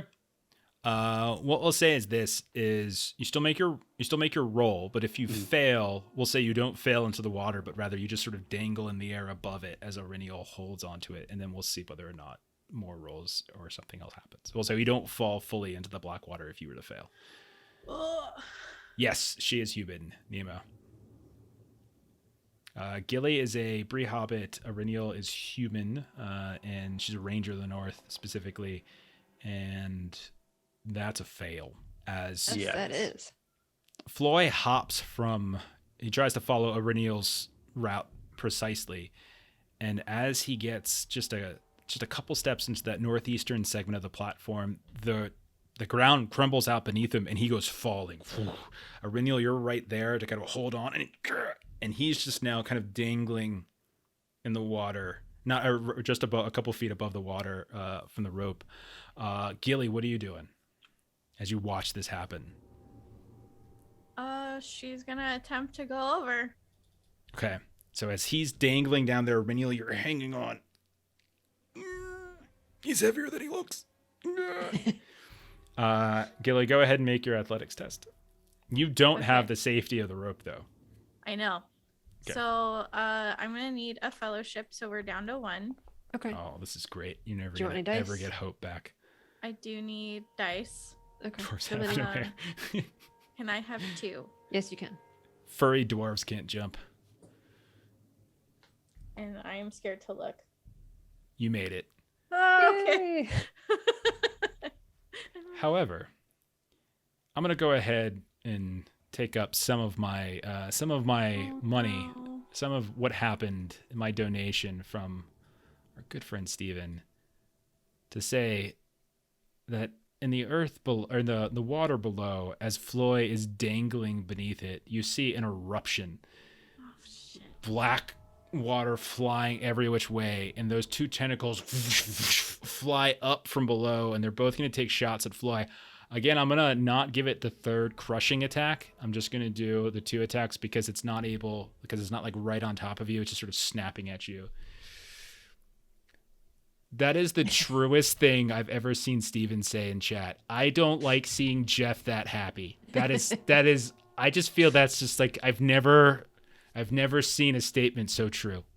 Okay. So let me put you, I think I figured out why we couldn't put ourselves in stances, because I never actually began the combat. Let's skip through that. I think that's what it was. So go ahead and Floy, what would you think you would be like? What stance would you be in? I think let's just leave it at open, because you're just dangling there. There's like from a rope. Let's just leave it at open, just to be like no bonus for me, no not bonus for me, etc. Says we'll say you're dangling from right there to the north of Aurinial, and we'll say Gilly made it all the way across.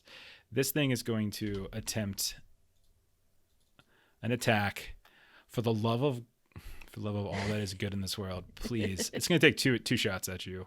So this is going to be favored. It's this whole play. Of course, I left it on. So I failed again. I rolled a 12. I didn't mean to leave it on private, but I rolled a 12. on the first tentacle, and then the second tentacle will come up. Same thing. Come on. Give me an Eye of Sauron. Yeah, no. I don't understand how I can't hit a 15. Like, That's crazy. I have missed every attack on this dwarf. As you now see, as everyone looks down, Orinial, you can see like suddenly erupting below these tentacles and are snapping out at Floy. Floy, you're like pulling your knees up to your beard as they're snapping at you from below. Does Iridial actually see tentacles? We'll say at this point, yes, because we'll say you've had. I'm sure they've explained it to you at this point, and we'll say in that case you're able to sort of see exactly what they're seeing. And yeah, we'll kind of go back into our sort of half combat, half sort of skill endeavor-ish thing. So Floy right now is the only one who is in danger of being targeted, as he's far down the rope.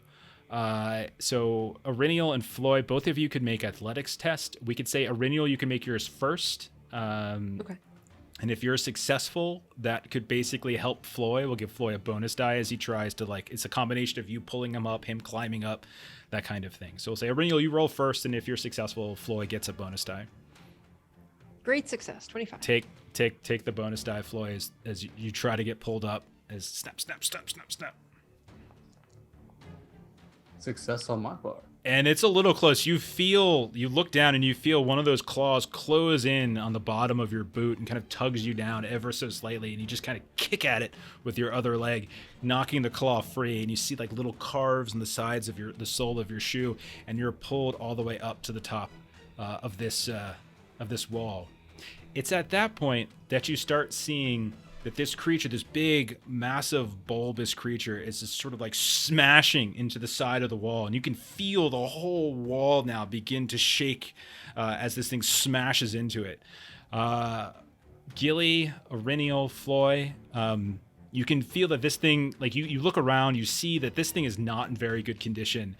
If too much of this thing kind of smashing against the wall could either cause certain aspects of it to kind of collapse or could just kind of make you lose your balance.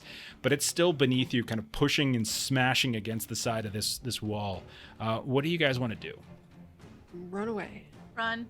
Yes. All right. So you begin to start running, and you take maybe 10 steps southward, right, towards the front. And you notice that there's already a huge section of this tower of this wall that has kind of collapsed in front of you. And you can see that much like in the tower itself, how like the side of the wall kind of dipped down because of the collapse of all the stones. The same thing here, except this is even further and longer. But you also see it manages to like create this little ramp that goes down to the east if you want it to. So you have an option here. You can try to kind of climb down and leave the relative safety of the actual walkway here and try to like leave the keep entirely to the east. You could try to just kind of cross to the other side of this walkway. What do you want to do as you watch this thing is almost like paralleling your movement, smashing up and smacking into the sides of the wall? What do you guys want to do? I'll run to the east down this ramp. Okay. Yeah, Gilly will follow Floy. Okay. All right. All three of you, you can go ahead and make athletics tests as you try to climb down this debris. And if anyone fails, you will be left to the potential Anybody attack. want dice? Of course it's Floy. I don't know, Floy, you're fine. You keep going. I don't want to deal with you at all. Okay. Okay, I'm back in Foundry. All right, Gilly and Orinial, go ahead and roll your athletics test as you try to carefully climb down this massive mess of crumbled wall. Do we have dice? Yeah, we do. Okay. I need How? 2. I don't believe you anymore. We had so many. Don't believe you. No one likes your characters, guys. Everybody hates you, okay? So, Wow. Extraordinary success. All right. We have 2 nimble left. as can be, Gilly. You just hop, Gilly hop, is- hop, hop, hop. Yeah, no problem Parkour. whatsoever. Okay, Orinial. Also, same thing. The two of you just running like without any effort. Like it's not you don't even slow your speed. It's just one next, like one step, next step. Each step is like an extra couple of feet downward. and then you guys both splash down into like the boggy water on the outside of the keep. And that's when you look back and you see sort of struggling and tripped and fall and like having fallen in like this little nook and cranny of the broken stone. You can see poor Floy up on like kind of trapped in there because he's trying to climb up, and that's when like coming over the sides behind him, you see all these different tentacles and eyes just sort of emerge. Floy, I assume at this point you might be in defensive stance if you want. I think that's fair to say. You would probably at some point switch over now that you're prepared for it. And it's going to go ahead and it's going to again take a couple shots at you as you try to escape this place. And Aurelio does still have a rope around him, so That's fine. If at all possible, I can always just sort of like tug the rope and Floy can just go bounce along all the rocks to safety.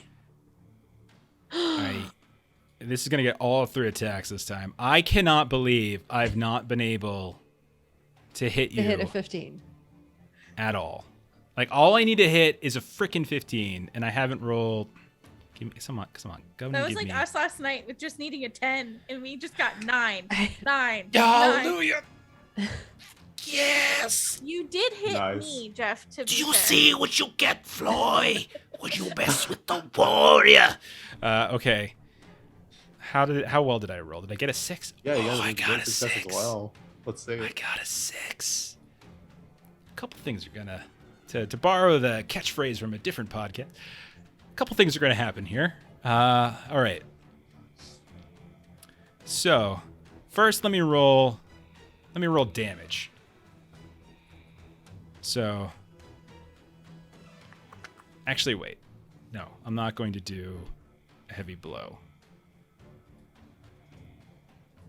All right, I'm gonna roll damage, but do not count, like, subtract 11 from this, because this has a special thing I can spend successes on, as opposed to like a heavy blow, which you spend a success on. I'm not spending the heavy blow.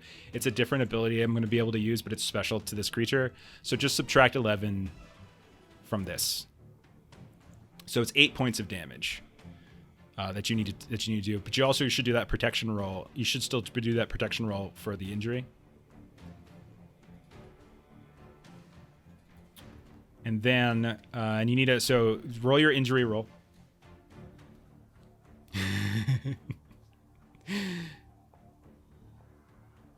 Oh no. All right, So I gotta now, so that's a fail, right? So you are now wounded. You're going to roll on the, if you go over into the roll table section, there's a wound severity table. Roll that twice and take the worst. That's one of its other abilities. It has Deadly Wound, which means those rolls are ill-favored. So roll that twice and take the worst of the 2 wounds. You see what I'm saying, Floy? Yeah, see, how do you roll it? At very There's a bottom, scroll button at down the to bottom that says roll. And roll it a second time. And so whichever one's worse, just take that. So which is worse? The 10 days. Okay, so 10 days. So Doesn't say what it is, just severe. We'll describe it in a second. Then, okay, it also has an ability to poison you.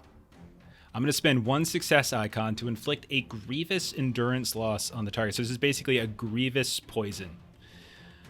So a poison player or hero cannot rest and must roll for a corresponding endurance loss at the end of each day.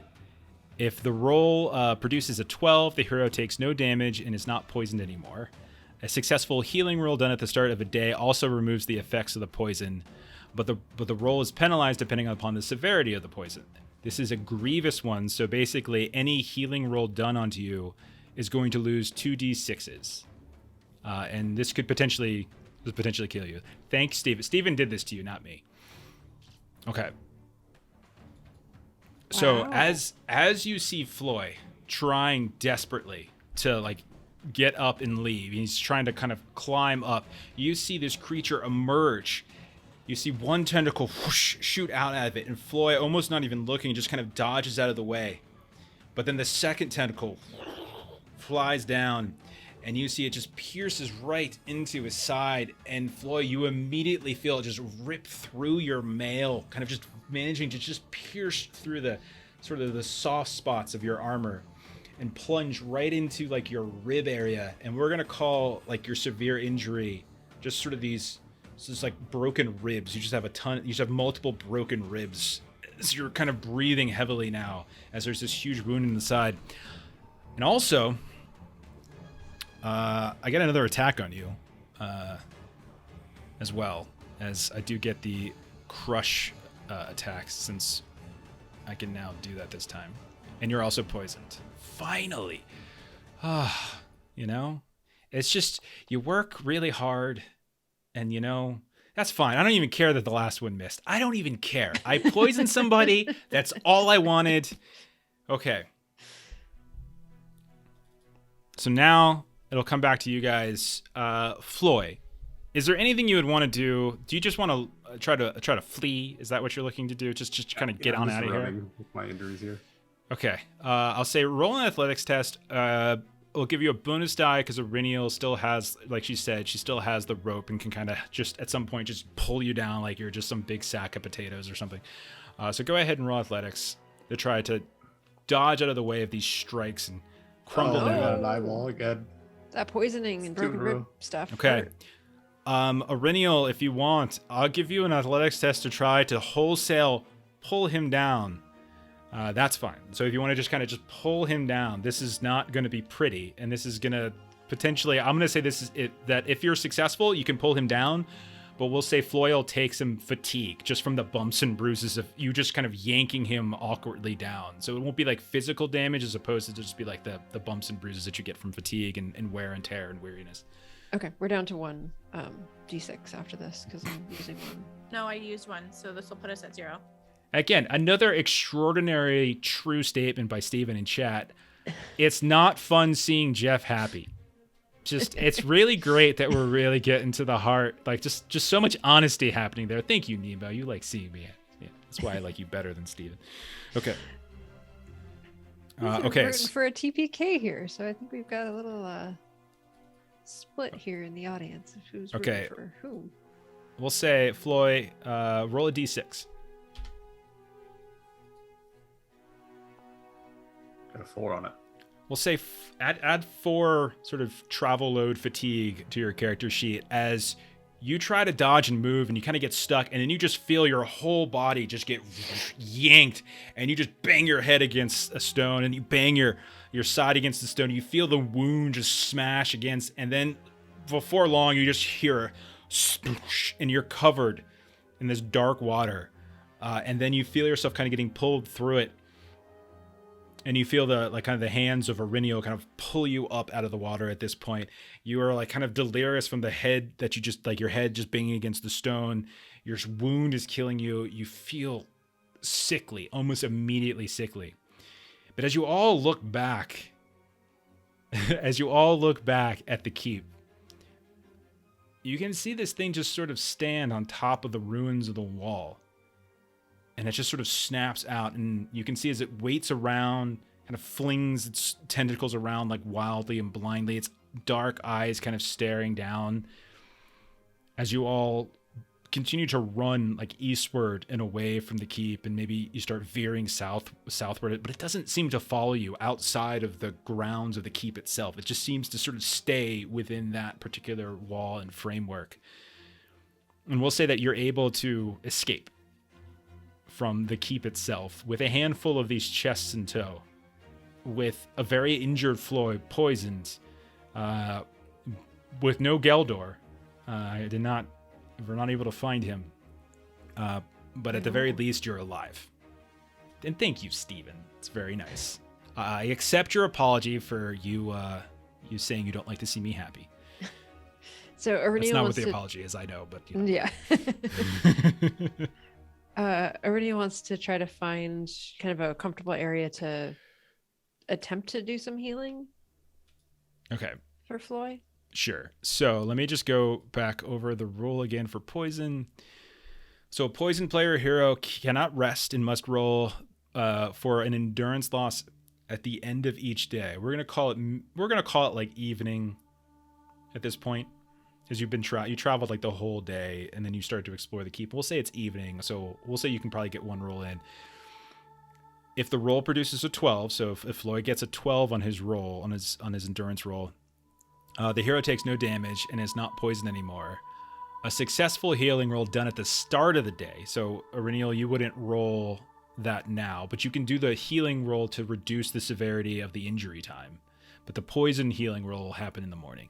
So why don't you go ahead and do your roll to see if you can reduce the 10-day time on his injury. Alice Cooper's poison. So should I use the last Bell Biv de fellowship Bow. Bell Biv de Bow. point? We don't have one. You already used it. For fellowship? Yeah. Oh. You did just get 5 more d6s from Steven, the traitor.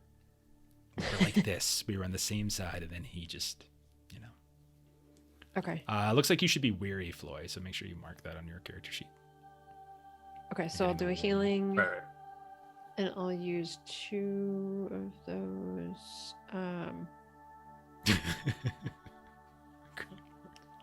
Can't make it favored, but I can add 2 to it. Let's see what we got.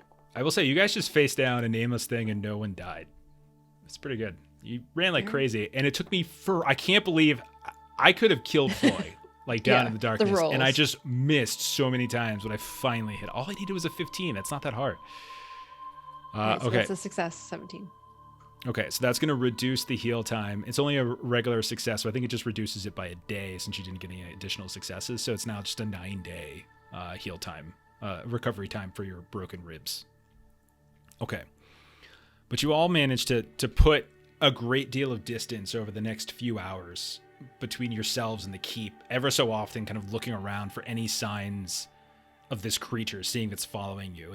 And you do start to see some other things in the water here and there, but none of it seems to alarm you. More than that, you also notice the sounds of like insects are suddenly beginning to kind of come around again, and you realize, like, thinking back, Aurelio, you recognize like there was no insects, whatever, no sounds. It was eerily quiet as you kind of move throughout the wall and move throughout the keep, just like the drips of water here and there. And eventually you're able to kind of, and we'll say, do you want to try to push through and kind of get back to your ponies, or do you want to try to camp here and rest tonight? Aureliel's gonna look to Floy and just say, in this state that you're in, you tell us. Feel awful, but let's try to get it out of you. Okay. All right, we'll push through. Everyone make a travel roll to see if you can. You're going to get back no matter what. This is just to see if you accrue a point of fatigue. Remember, this bog is, again, you're like wading through it almost the whole time. It's thick. It smells gross and fetid. Not to be confused with the swamp we were in last night, which was thick, gross, and fetid. We've been in a lot of swamps lately in our games. Yes. Yeah. Okay. Floy, you're Hey, you're just a tank. You're just making it back somehow. All right, travel rolls for Ireniel and Gilly as well, please. That's a fail. Just take a Do we point have of fatigue. any You have dice 2. left? I'll take 1. Just take a point of fatigue, Ireniel. It's just exhausting coming back. Same with you. Damn, didn't even help Same with it. you, Gilly. Somehow the guy who's injured and poisoned is cool. Maybe it's because the two of you are like helping carry him most of the time, and that's why the two of you kind of yeah. But Well, eventually, we also you, have Like to in carry- his armpit, like trying to help out. We also have to carry his armor because he did not have his Yeah. armor on when he He went in, didn't. so that's Yeah. being carried. Eventually, you do make it back to Beat and Root, who, when you find them, are just sort of fast asleep on the side of this hill tied to this crooked tree. You can see, like, they don't seem to have suffered any ill effects. The travel through the bog was like extraordinarily stressful and dark and dreary. You were hearing weird sounds here and there in the distance. Periodically, you saw like lights begin to glow within the dark water, and like it was probably a good thing that you maybe evacuated this area before full nightfall. But you know it's still a little bit of ways back towards the camp of the Rudown people that you met, and you probably, it would probably behoove you all to rest here as opposed to trying to push through, because it's like we're talking, relatively speaking, past midnight at this point, as you guys are all exhausted. So we can do that endurance roll now for Floy. So how, I think... Yeah, what is endurance? Yeah, that's what I was wondering. That's what it says in the book. Let me look it up one more time to see what it says.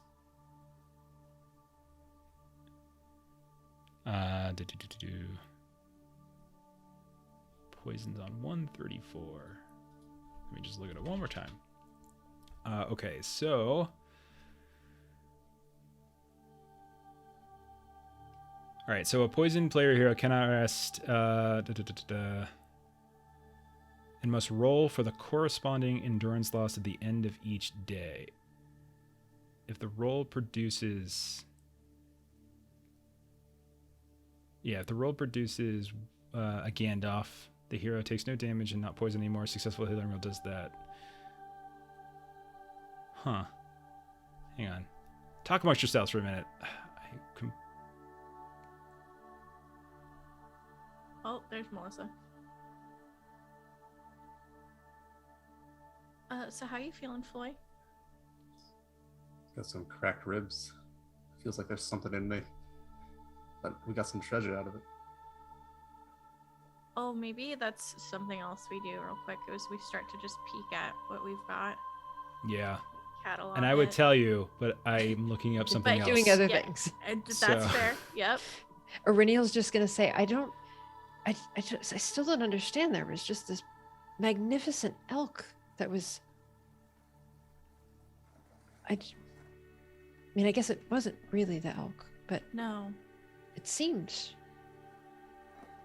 Did anyone else see the elk?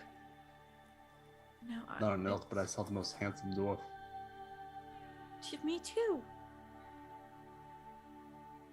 But the shadows, they always play something on your mind. This Like is when true. when you froze in place.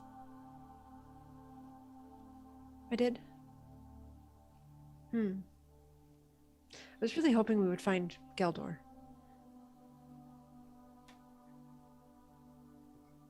I hope he wasn't even there to begin with. We'll take the bag back to the clan and see if anything inside seemed recognizable. Say handsome dwarf that was a member of the local elk lodge. Okay. I don't know if, like, I don't know. Gilly's got her book out. She's looked through, like, her task list of things that we need to complete. You good? Yeah, I'm good. It's just a D12 long. Just roll a feat die. This happens at the beginning of the day. This Or happens the at the end of the end of the day. You make this. If you get a Gandalf on this roll, you are no longer poisoned. But otherwise, the number that you take is how much endurance loss you take. And if you ever get down to 0 endurance, you are dying. If you roll a Sauron, the player hero is reduced to 0 endurance, Oh no. and you're wow. knocked out. Yeah. All right, let's see it.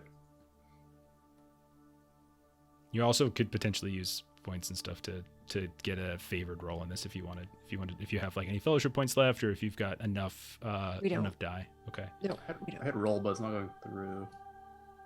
You just roll a D12, like a flat D12. It just didn't Yeah. go through. Oh, lagging. I just rolled so many. Everything came through. The first one was 11. 11 is knocked out. You are reduced to 0 endurance. And 11 is an Sauron.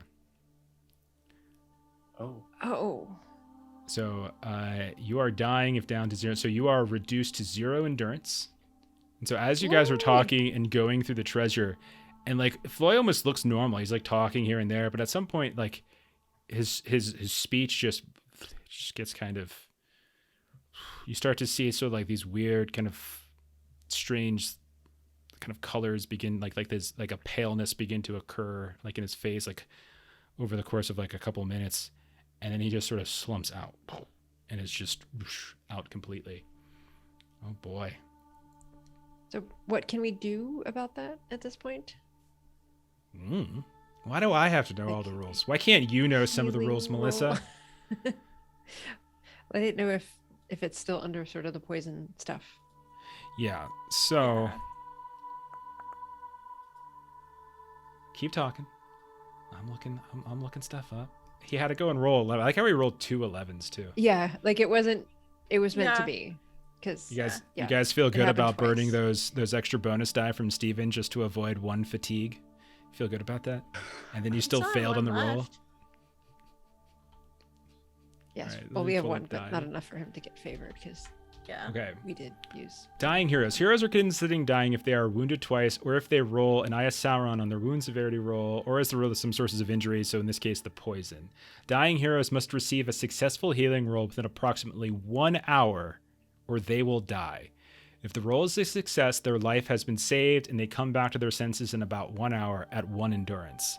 If wounded, heroes must add 10 days to the time required for their injury to mend, minus the days removed by the healing roll. Finally, their injury leaves a permanent mark, so that puncture on your ribs leaves a permanent mark, and the details are up to the player. It could be a scar, a limp, a missing finger, etc. So you have an hour to do a healing roll.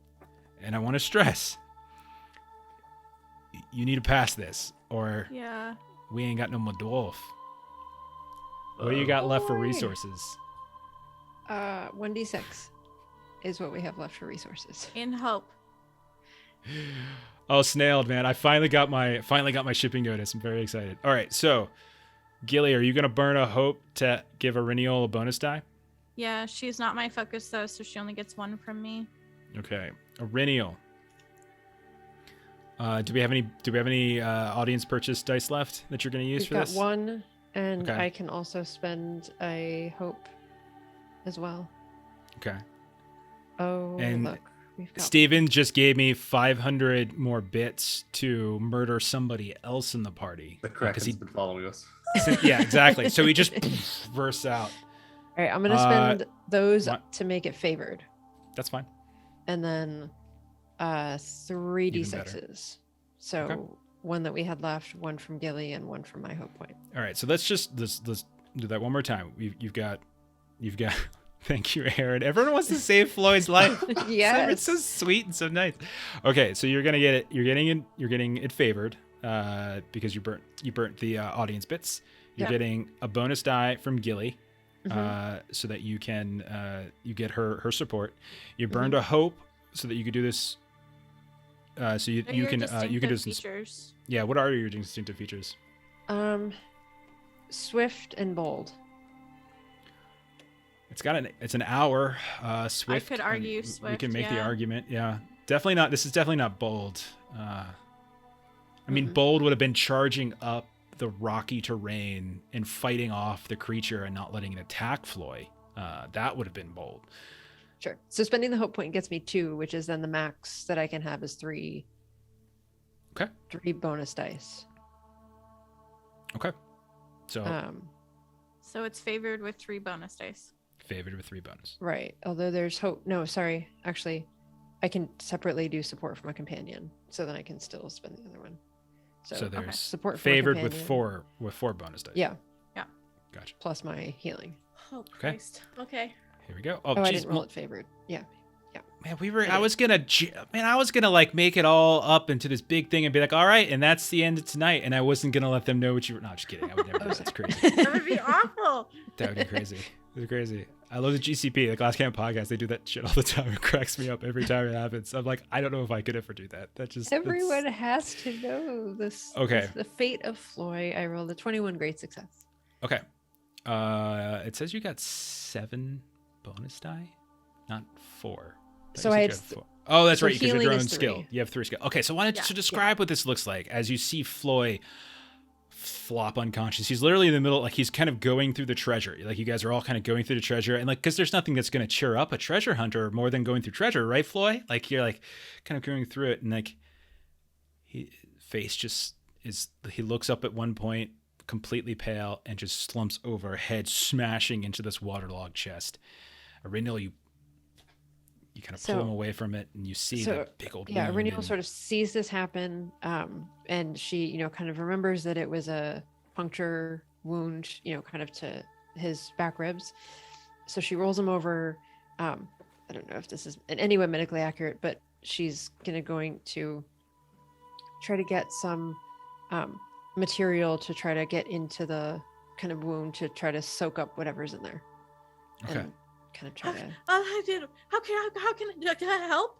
How as Gilly's like pulling things out of her pack and like handing you clothes or whatever she's got. It's probably gonna hurt like hell, but she's Aurenia will take kind of rip out some paper from your book that you always carry. I have a different one you can use. Yeah. Okay. It'd be appropriate to take pages from the book of Floyd to save Floyd's life. Okay. So you managed to prevent him from dying right now. You kind of bring him back. You get you can see that you've certainly slowed the spread of the poison. But if I understand the mechanics correctly, and I'm sure somebody will probably correct me on this, but that saves his life. That doesn't necessarily cure the poison, which will be the roll in the morning. In the morning, yeah. And so we'll say the night passes, and Floy is still intact.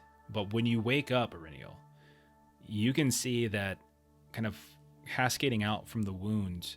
You can see it's almost like an infection has kind of grown where you've managed to patch away at the wound from the claw tentacle of that nameless thing, the lurker in the dark. And you're pretty confident that you weren't able to remove all of the poison and that he still seems to have suffered some kind of poison. Now, this is going to so when the morning comes, you have to do another healing roll as you're sort of sort of scrambling around trying to see what else you have left in your pack as a bit of rain sort of begins to fall. And this is because this is a grievous poison, this is going to be a healing roll, and you get, I think, -2 die on this attempt. Yeah. All right. It's a nameless thing. Come on. This ain't just orc poison. I am which is going -1 to spend another E. I just want to do this real quick just to see what happens. And I may. Sorry about that. Crazy. Yeah, I don't think that's gonna end up benefiting me. I don't know what you just said. Sorry, I was considering spending a hope point, but if I spend the hope point, then it'll be miserable, which is going to affect my roll. Sure. So I don't actually know that. We do have 3 dice now that you can use. Aaron threw out some as well. Yeah, so I won't spend the hope, but I will. Can Gilly help me? Sure, I'm already miserable. Okay, so support from a companion. But I'm having fun. 3. My friend's dying. It still could be. If she fails this, we get to roll that endurance roll again tonight. And he's very low on endurance, which means he starts dying again tonight. This is just as an important roll. So for some Possibly reason, actually, well, it's not more important because that would have just straight up killed him in an hour. But this is a really important roll. I can't add bonus dice for some reason. It's not.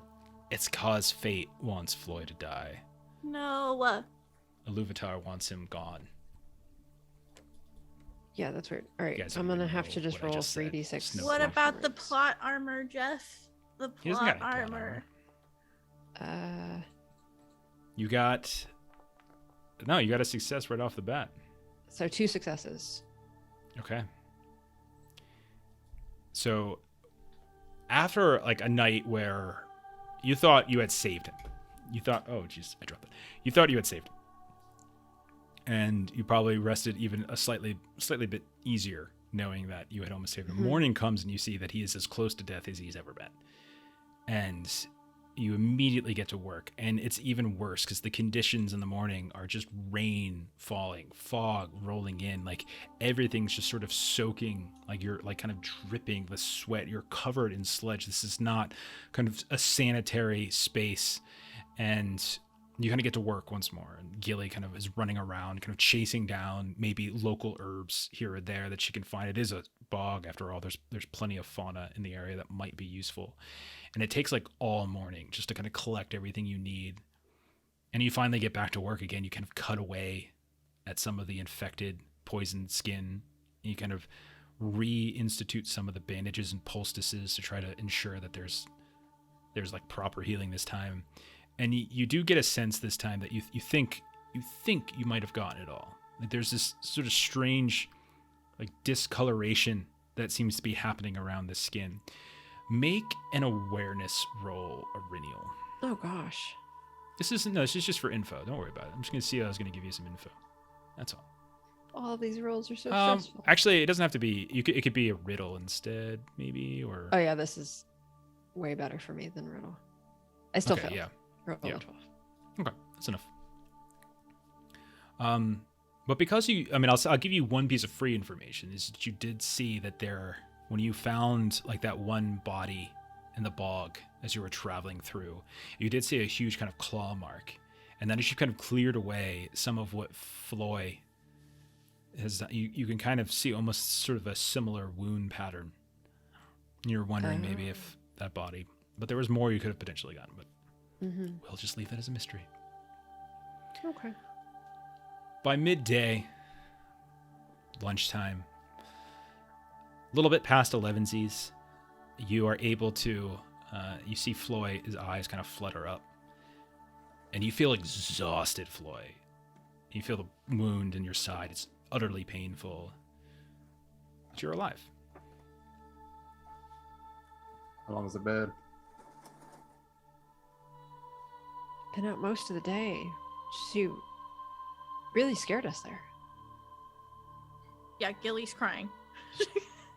She's just kind of sitting there and she's holding her book as she's looking at you and she's just crying and she's like, I'm so glad you're okay. I feel like a pile of troll shit. You kind of look like it too.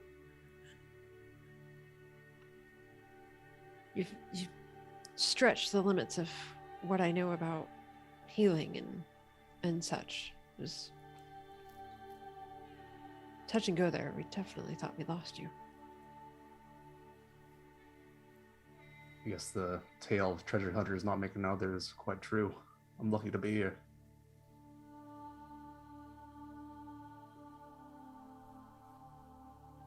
I'm glad we got out when we did. But that shouldn't stop us. We've passed the hurdle. Are we covering time? I'd like to stay on dry ground for a little bit. That would be my preference. So, Chip, do I get like a longest mechanic there as well? Okay, so I was actually just looking that up. We were on the same wavelength there. So, it was a prolonged rest last night, but you were poisoned at the time, so you don't get any benefit from it. Aurinial and Gilly, you got your prolonged rest, so both of you can recover all lost endurance points from your rest. Then, if you were at 0 hope at the start of the rest, you regain 1 point. That's from the prolonged rest. Flo, you don't get those effects. You get a Then- point of health or just one of endurance? If you're at 0 hope, you get a point of hope from the prolonged Got it, rest. okay. Only if you're at 0. Otherwise, because the two of you aren't wounded, you can restore all of your lost endurance. Then we'll say after you've spent the morning healing Floy, you get past 11sies, you break out some food, you get a short rest in. This is once per day, usually around midday. It's roughly an hour of activity. You can recover points equal to your strength rating, but because Floy is wounded, he still doesn't recover any endurance. So Floy, because you're wounded, you're effectively out of commission for 19 a while. days. We'd be down to 18 now 9. because the one day. Wait, what? Yeah. Why is it 9? It increased because you were dying. Oh, Yeah, added because plus you 10. got that. Yeah. Yeah, it started at 10, and then because the roll went down to 9, and then because of all that, it went up to 19. Yeah. And then we slept, so now it's 18. So I'm just at 0 endurance, like forever. You're at 1. Well, I mean, you have one. If you're at 0, you'd be dying again. Okay, I guess he's Yeah. dead. This is intent. He did it to himself. He just got up too quickly. RPG Boladao, thank you very much for that sub. Very much appreciate it. Okay, so let me ask you guys a question. Do you want to go back to the family? Do you want to just try to find kind of a safe place to sort of camp out for a while in the hills, like out of the way, and try to allow Floyd to get some rest. We're essentially kind of breaking travel at this point because he really can't travel. So so we're kind of we're pausing the journey because we already paused the journey really, but like we're pausing even longer now because he has to recover. He can't be going anywhere with only one endurance. His wound has to heal. I don't know if we'd go back to the family because they did mention Lottie would come back. Yeah, so I think there was some misunderstanding about that. Like there was no suggestion that Lottie was suddenly going to show up. Basically, the idea was that she was moving about and recruiting. You have no idea where Lottie is, and nobody has any idea where Lottie is right now. So like, it's possible I thought maybe they mentioned she'll pop up to try and recruit them. They might. Like, it certainly could happen. But there was no like she's going to be here in a couple weeks, like certainty. Yeah, got it. I think with the elements and everything out here, I think being within the group might be the safest place for us to rest. I mean, this isn't just you look awful, and after one day you don't look all that much better, so I think this is going to be a lengthy process. Maybe we could. They have their own problems and not kind of outsiders. Maybe we could just see, and if they don't, we'll find someplace else to go. We may be able to help them with some things that they've got going on there while you're recuperating. If you wish, I will be bedridden for days. So, in the treasure chests, there are you effectively discovered mechanically a greater hoard worth 18 treasure. So you would need to divvy up that 18 treasure. Remember how we're using the treasure item, but don't forget that this essentially weighs you down and could potentially make you weary if you travel with it. In addition to that, there are two specific items that catch your eye. One is in a beautifully carved, lacquered wooden box that somehow seems to have escaped any sort of damage from being caught within the bog. There's some sludge here and there, but it's wiped away clean and clear. But the wood itself doesn't seem like it's been affected in any way, shape, or form. Auriniel, you look at this and you can tell from some of the designs on this is of elvish make. And you open it up. Now, when I say a box, I would say it's probably like a cube of about maybe 4 inches by 4 inches by 4 inches. When you open it up, inside, there is this just beautiful, like, fabric that seems to be covering something. It's sitting within almost like a cushioned space, much like a jewelry box almost. And the cloth itself is gorgeous and would probably fetch a significant price if one were to sell this. However, you also would know, since one of your friends is elvish, that this might be of interest to them. But what's more interesting is what it is wrapped around, which is a large and extraordinarily beautiful white pearl, about 1 inch in diameter. It's absolutely pristine. It seems to just glisten and glow, and as you pull the cloth out from around it, your first view of it, it almost seemed like a normal pearl, not very luminescent. But as you're holding it in your hand and just sort of cleaning it off, you just feel like a warmth just begin to swell in your chest, and you can see it, and it just seems to brighten ever so slightly, like it's almost giving off a very tiny bit, not of sunlight, but more maybe of something like moonlight, just the faint glow. So that is one of your extraordinary finds. The second thing was found in one of the waterlogged chests that you found. All of this, by the way, was found in that vault. You find, like, there was this big old kind of black waterlogged chest, and you have to kind of hack it open.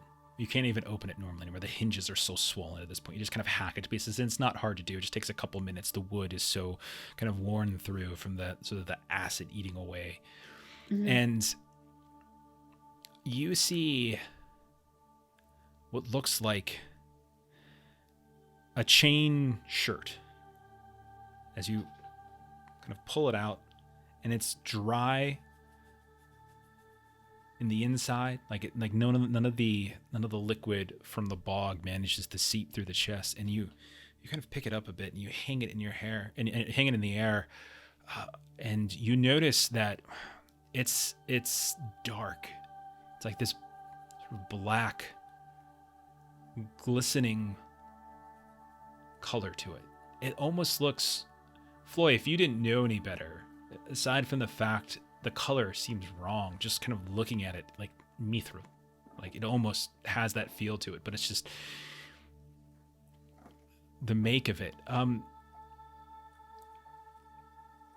you notice that, like, on the nape of the neck, there is this small purple amethyst, like right kind of at the center, above where, or below where the chin would kind of rest.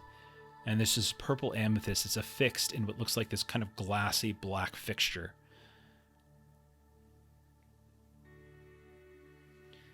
Floy? I'm just going to... Floy, do you have lore? Do you want to roll lore? Yeah, I do have 1 point in lore. And I'm going to give it to you at favored. All right. Ooh.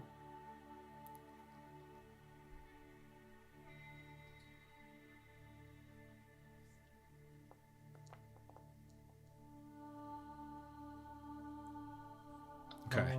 Failure. Not so good. You're unable. This is not.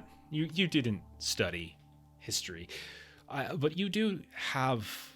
I'll say this: like, at the very least, you take a look at it, and it just looks of dwarven make.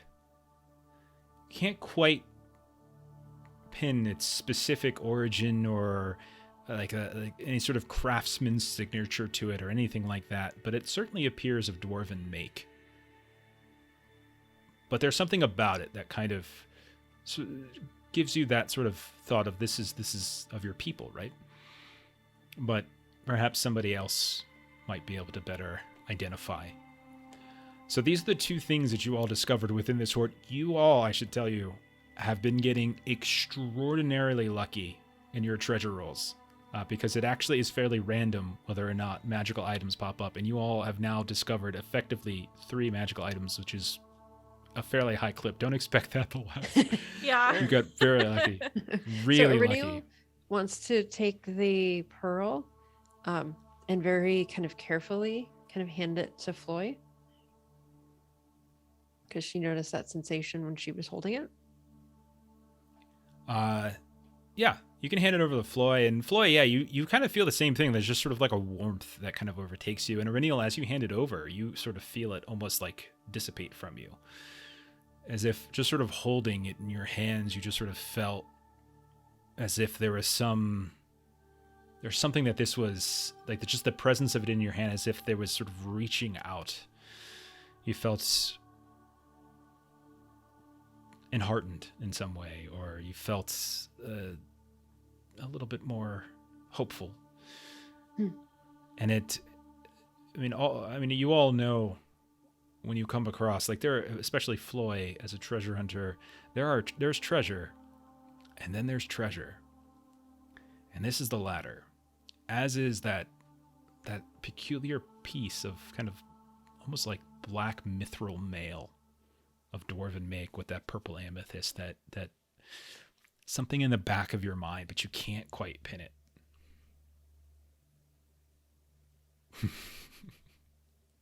I agree, Australis. Ring of 3 wishes, and a wand of power roadkill.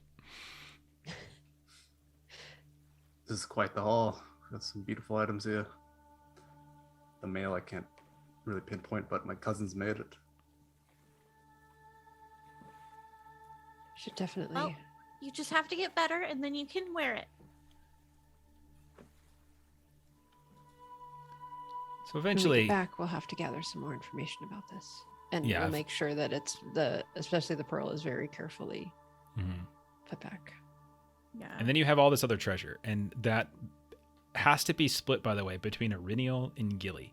Yeah. Floy, unfortunately, with 1 endurance, if you put anything on him, like when you handed the pearl over, he went to 0 endurance and died, unfortunately. So, but mechanically speaking, you know that he can't carry this. Yeah. He's just too injured. He needs to rest. So eventually, the 3 of you return to the homesteads where you met the family of Nadil. And they see you coming up, and you can see a couple of the children who you were kind to come running out first.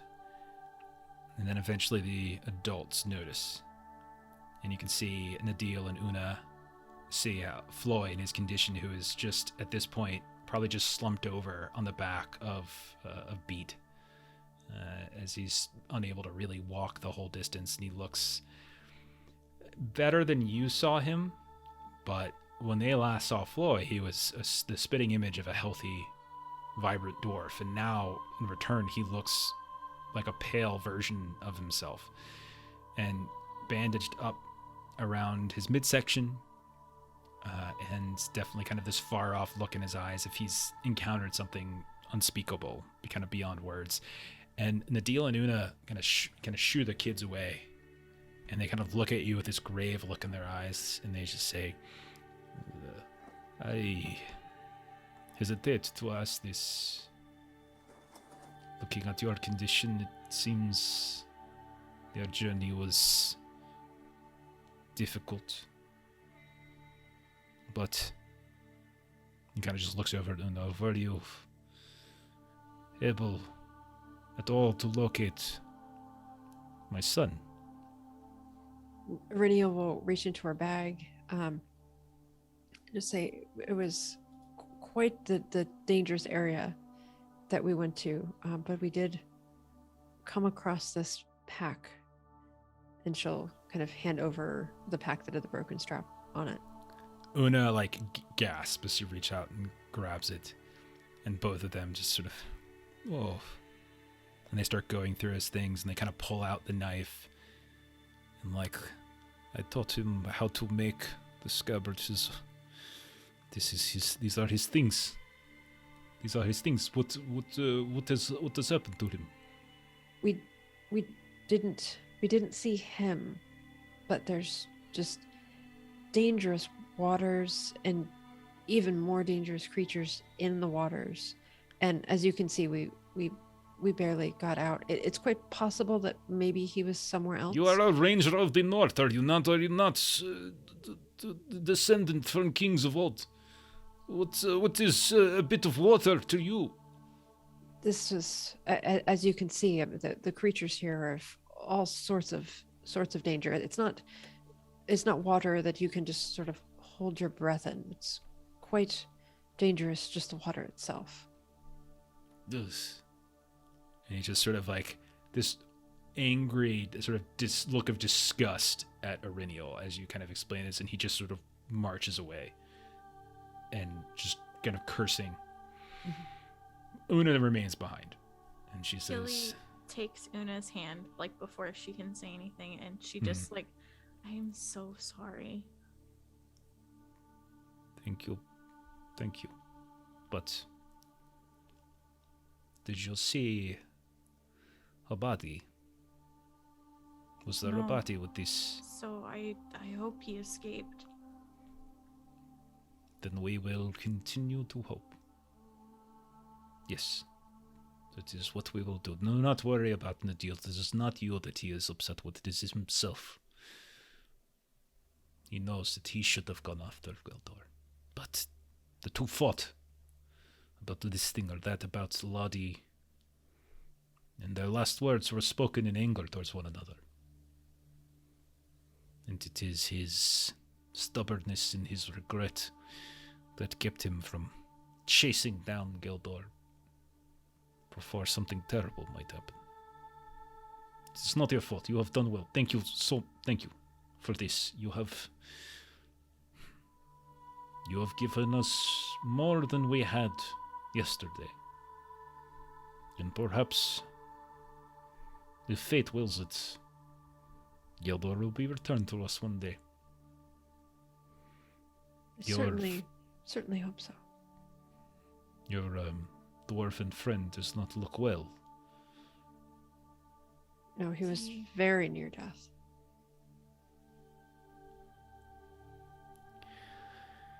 You may stay with us. I warn you that not everyone within our group is pleased with you.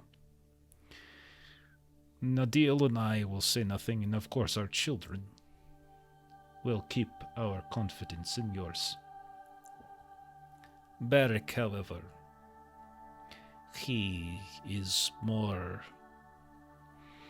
unforgiving. He has spent time with Lodi and our people and was chased out for reasons he cares not to share, and he still harbors anger deep within him. I fear that he might use your presence, perhaps, as an opportunity to win back some manner of grace into her party. Be wary what you say around him. We will keep close eye. But until time in which your dwarven friend can move on his own feet and not on the back of that pony, you may stay here. Thank you, Una. Give Yes. Nadil some time, however. And Anything we can do while we're here, some extra hands. We do not plan to be idle. with Gildor gone, many of our chores around have, well, fallen to some of the young ones who are not quite able to handle what he was able to cover for us. So yes, we will take you up on that if you do not mind.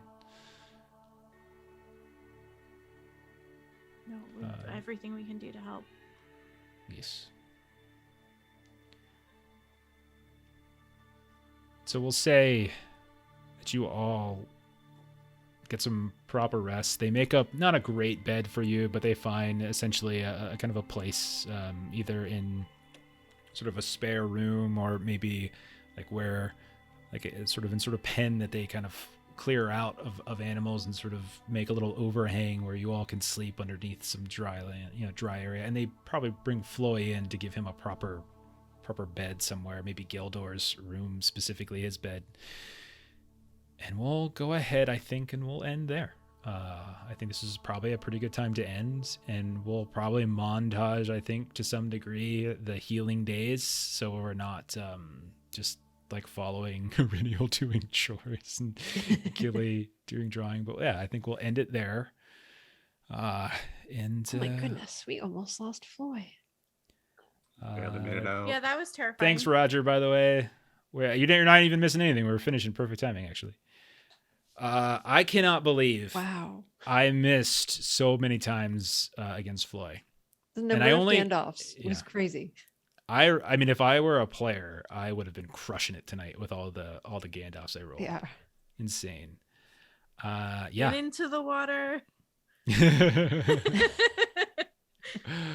Yep. I had the Tiger's turns playing.